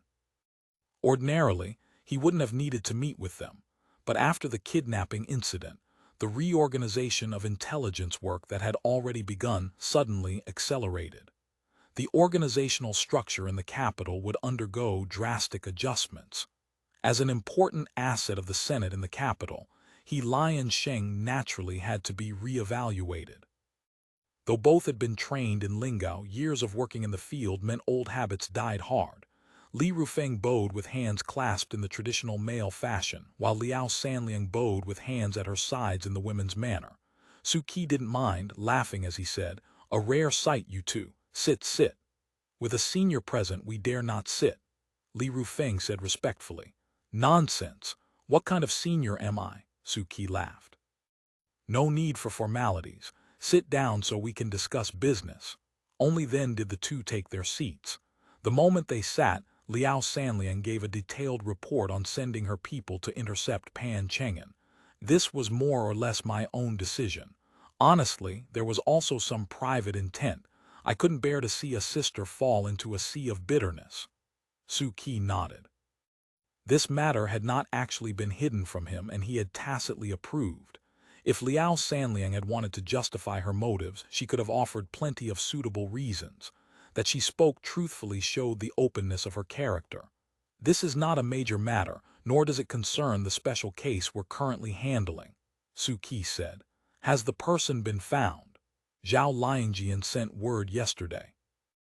They've been watching Pan Cheng'an in Tangzhou and have also located Yu Rong's whereabouts. Within the next few days, both will be brought back.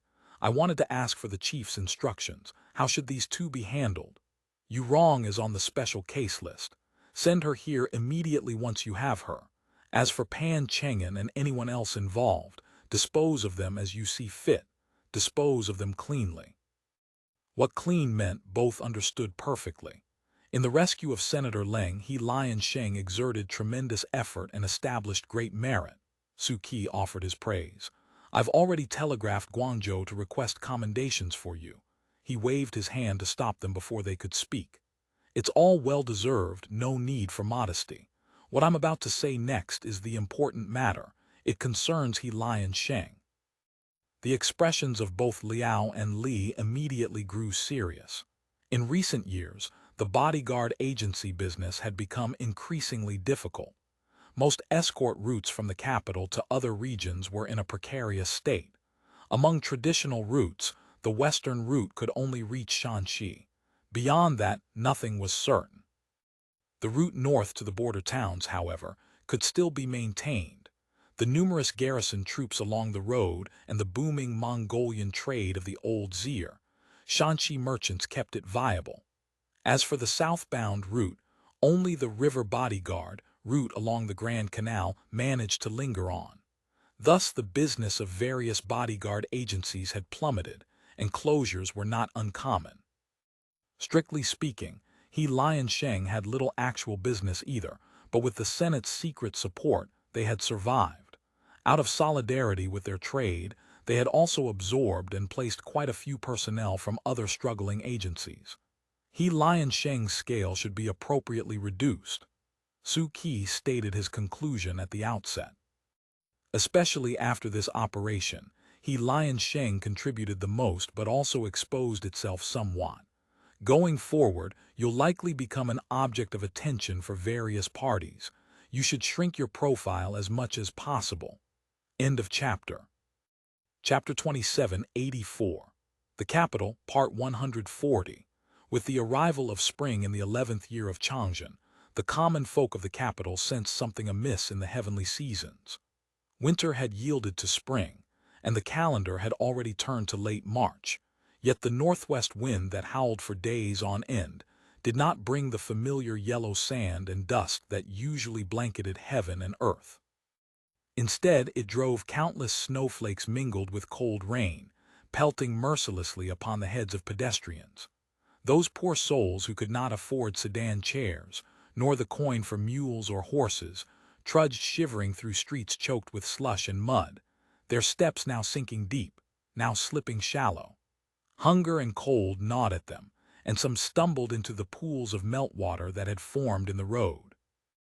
They struggled to rise but could not, and after a while they moved no more. This unseasonable spring chill brought unexpected fortune to the tea-houses, whose business flourished. In this snowy March, one needed only to inquire about the rising prices at the firewood market and coal shops before most people would decisively choose to nest in a tea house and incubate for the entire day. Tables and chairs near the hot water stove filled early with crowds of patrons. Yet even in corners far from the stove's warmth, the steam spreading through the room bestowed a false sense of comfort. Beyond mere warmth, this dense white mist seemed to create a strange illusion, as though it might shield one from the eyes and ears of the Eastern Depot and Jinyue agents, rendering one invisible within its veil. Thus the noise of conversation inevitably grew louder and louder. Topics always began with the absurdity of the heavenly seasons, and with how many frozen bodies the street patrol soldiers had carted away that morning, before turning to complaints about the price of rice and the cost of firewood and coal. Amid sighs, discussions gradually drifted toward more dangerous ground, the eastern barbarians invading, the roving bandits rebelling, and the Kun carving out their own territory. The talk grew increasingly unrestrained.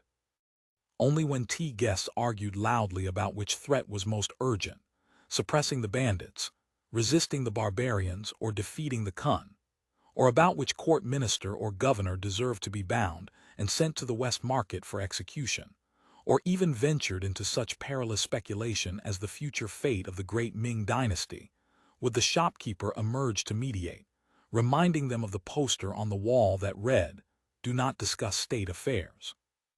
At this particular tea house near Kaiyang Gate, the owner always instructed the tea doctor to seal the windows tightly during rain and snow, keeping out the cold while also containing the guests' wild talk within the room. Cold air inevitably seeped through the cracks, however, so the tables by the windows remained largely unoccupied. Yet there was a young man who claimed to be a student of the Imperial Academy and who singularly favored this position. Each morning when the tea house opened, he would take his seat there, order a bowl of yuanbao tea and a few sesame cakes, sip a little, then open the bamboo book satchel he carried with him. He would produce paper, brush, ink box, and a thin booklet, and by the light filtering through the translucent shell panes, he would leaf through a few pages before bowing his head to begin copying. Though it was called a tea house, no fragrance of tea graced the air within. In winter, with doors and windows sealed tight, the atmosphere grew foul, thick with an indescribable mixture of smells. Add to this the clamor of the patrons, and reading or writing with any peace of mind in this cramped world became a formidable task. Yet this young man focused his mind and spirit, his brush flying across the page as if possessed. What the tea guests discussed most frequently of late was not state affairs, but rather a strange case that had recently occurred. This strange case was, naturally, the kidnapping of shopkeeper Leng. Though the case had long been closed, and the run on DeLong it had caused had subsided for many days, too many details remained murky, enough to hook the boundless curiosity of the tea-drinking crowd. For such a major case, there surely must have been detailed news at the Shunshan Prefecture Yamen. But the few Yamen runners from Shunshan who frequented the tea house could offer nothing fresh. So far, everyone knew only two things. The old Zier, the Shanxi merchants, had played dirty tricks behind the scenes, and Lion Sheng had claimed the lion's share of credit. Gradually, more patrons filled the shop. Amid the tea doctor's greetings and the guests' chatter and sighs, a middle-aged man lifted the door curtain and entered. He shook the snowflakes from his fine velvet dahu, then removed his green felt cap to reveal a gray and thinning hair bun. He too carried a book satchel in hand. The tea guests paid no mind to this down-and-out scholar, a common sight in the capital. The tea doctor made no effort to greet him either. The middle-aged scholar wandered slowly to the table by the window. Seeing that the young tribute student still had his head bowed over his copying, and that the green olive from his yuanbao tea had been picked out and placed upon the bowl lid, he narrowed his eyes to peer at the work, then seated himself unbidden. "Might I ask, young gentleman, are you copying the Peking Gazette?" "Indeed I am." The young man raised his head, speaking Mandarin with a heavy Min accent. "My hometown lies far away in the remote reaches. The elders there wish to hear the jade voice from the imperial palace, yet lament how difficult it is to reach them. This Peking Gazette contains detailed news, but the price is exorbitant. Borrowing the Gazette to copy is simply making the best of a difficult situation. I trust the old gentleman will forgive my humble efforts." The so-called Peking Gazette was itself a product of Australian cultural influence, touching the remote and torpid nerves of the Ming Empire. Since the Australians had partitioned Lingnan, the emperor had personally issued an edict banning Kun books and obscene paintings, with all Australian newspapers included in the prohibition. Moreover, it was repeatedly emphasized that memorials are for imperial review. Reporting houses are not permitted to copy and circulate them without authorization, lest news reach Kun spies. Violators will be punished. Unexpectedly, wealthy establishments in the Copying Gazette Guild in the capital had spotted commercial opportunities in the Australian newspapers and magazines. They pooled their resources to open reporting houses, bribed the Taidang officials of the various provincial governors stationed in Beijing to copy the Residence Gazette, printed them into booklets using wooden movable type, and even added simple woodblock news illustrations, issuing one edition every 10 days. Though the selling price of 30 yuan of Beijing cash per booklet was hardly cheap, bureaucrats and scholars in the capital still flocked to purchase them. Even illiterate commoners took pleasure in having someone read the Gazette aloud to them. At the words of Peking Gazette, several sharp-eared tea guests gathered round, requesting that the Gazette be read aloud. The young man did not decline. However, his thick Min accent proved genuine torture to the ears of the capital's commoners. And so the middle-aged scholar seated across the table, having just finished a bowl of tea soup, found himself beseeched by the crowd to continue the reading. His authentic Beijing dialect rose and fell in measured cadence, though it seemed to lack vital energy. The tea guests listening to the Gazette gradually began murmuring among themselves, "Why does the Gazette make no mention of border affairs?" Early this month, at the Xuanda garrison, the Chahar vassals knocked at the pass requesting to open markets. Old Minister Lu determined that they must be either Eastern barbarians or the Kun in disguise, and firmly refused. I heard he even had a fierce quarrel with Minister of War Grand Secretary Yang. How is there no follow-up? You people are too ignorant of such matters. An old man wearing a flat square scarf spoke up in a sharp tone. The court has not only banned the Kun newspapers but also forbidden the reporting houses from privately copying memorials and imperial endorsements that mention border affairs or military matters. Why do you think that is? Consider this. If the Kun learned that the Eastern barbarians enter our borders as easily as visiting the capital for a spring outing, and if they went to swear a blood alliance with that barbarian chieftain Hong Taiji, what would become of our dynasty? The emperor is truly sagacious. The whole shop roared with laughter. Some shook their heads and sighed. Old Minister Lu has probably grown confused. Never mind the Eastern barbarians. If the Kun wished to open markets, they would simply sail in from the sea. Why bother detouring beyond the border to knock at Xuanda? Old Zhang, what nonsense are you spouting? A burly man slammed his tea bowl on the table and bellowed. Are you speaking for the Eastern barbarians or for the Kun? Didn't you hear what the Gazette said in the first 10 days? The roving bandit Li Zicheng has collapsed, and the 8th great king, that bandit Zhang, has been slain in battle by the heavenly troops, his head about to be displayed for all the world to see. These are all Master Lu's achievements from years past. What manner of creature are you, to dare slander Grand Master Lu in this place? The old man in the flat square scarf coughed twice and laughed. Calm yourself, 6th brother Wang. You keep invoking Master Lu, but do you know of that other Master Lu from the 6 offices of scrutiny? Lu Bake.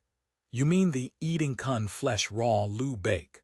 A clerk drinking tea chimed in, prompting a burst of raucous laughter from the patrons.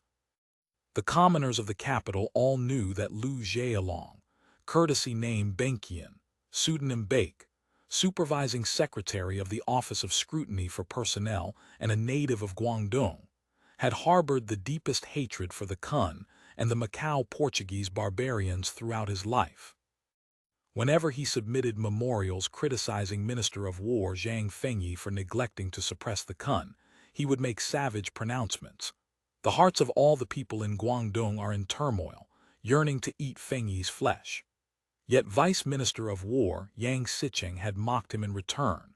Since such sentiments exist in Guangdong, presumably the flesh of the Kun is all consumed by now. Lu Zhealong had become so enraged that he lost his composure, transgressing proper etiquette before the emperor, and from then on could not shake this derisive nickname. Speaking of the mine workers' rebellion in Yangzhou, Chenju, and elsewhere the year before last, this Master Lu petitioned the emperor for permission to go and pacify the region, planning to imitate Qi Nantang's established method of training mine workers as soldiers in preparation for attacking the Kun. The emperor granted his request, issuing a decree appointing him governor of Pyanyuan. Alas, no one was willing to follow his orders. Within a few months of taking office, he died tragically amid the chaos, his head severed by the mine bandits. This old man may indeed be no person of consequence, but sixth brother Wang, if you truly are one, why didn't you serve under Liu Bei's command back then? Wouldn't that have been better than grinding your lips with us old folk in this tea house? The burly man called sixth brother Wang felt his face swell purple with rage, yet he could not manage a single word in reply. I heard that group of mine bandits were pursued by the heavenly troops until they had nowhere left to hide. Most scattered and were killed. The remainder finally went to join the Kun. Truly, bandits do flock together, but it shows the Kun do possess some capability. The Kun have more than just some capability. Take this imperial edict's so-called ban on Kun goods and suspension of markets, which provision has actually landed a blow where it hurts. The clerk who had spoken earlier picked at the tea leaves floating on his bowl lid, affecting an air of deliberate mystification. Do you know that the southern fresh fruits purchased by the Directorate for Imperial Food for the Great Within in recent years are actually all Australian canned goods that violate the ban? Whatever goes unused in the palace is taken out for sale. A small can of syrup lychees fetches 8 or 9 taels of silver, equal to our food stipend for an entire year, and supply still falls short of demand. The immense profits are all carved up between the Kun and the eunuchs in the palace. The outside world knows nothing of this, but who within the palace doesn't? Except the Holy Son of Heaven's heart is devoted to all under heaven. Presumably he cannot attend to such trivial matters. The discussion in the tea-house grew ever more heated. The shopkeeper emerged several times to dissuade them, to no avail. Seeing that no one was listening to the reading anymore, and having grown weary of reading himself, the middle-aged scholar returned the Gazette booklet to the young man. He fished a small tin flask from within his robes, poured some wine into his tea soup bowl, drained it in one gulp, and sighed with satisfaction. Exquisite! Then he called the tea doctor to settle his bill. The peculiar sweet fragrance of the wine caught the attention of the young tribute student. He strained to recall this once familiar scent, but the arguing voices of the middle-aged scholar and the tea doctor rang in his ears. How can you accuse us of being greedy? You, old gentleman, can read the newspapers. Surely you must know current market prices. Ever since the court ordered the ban on selling Kun goods, prices of everything in the capital have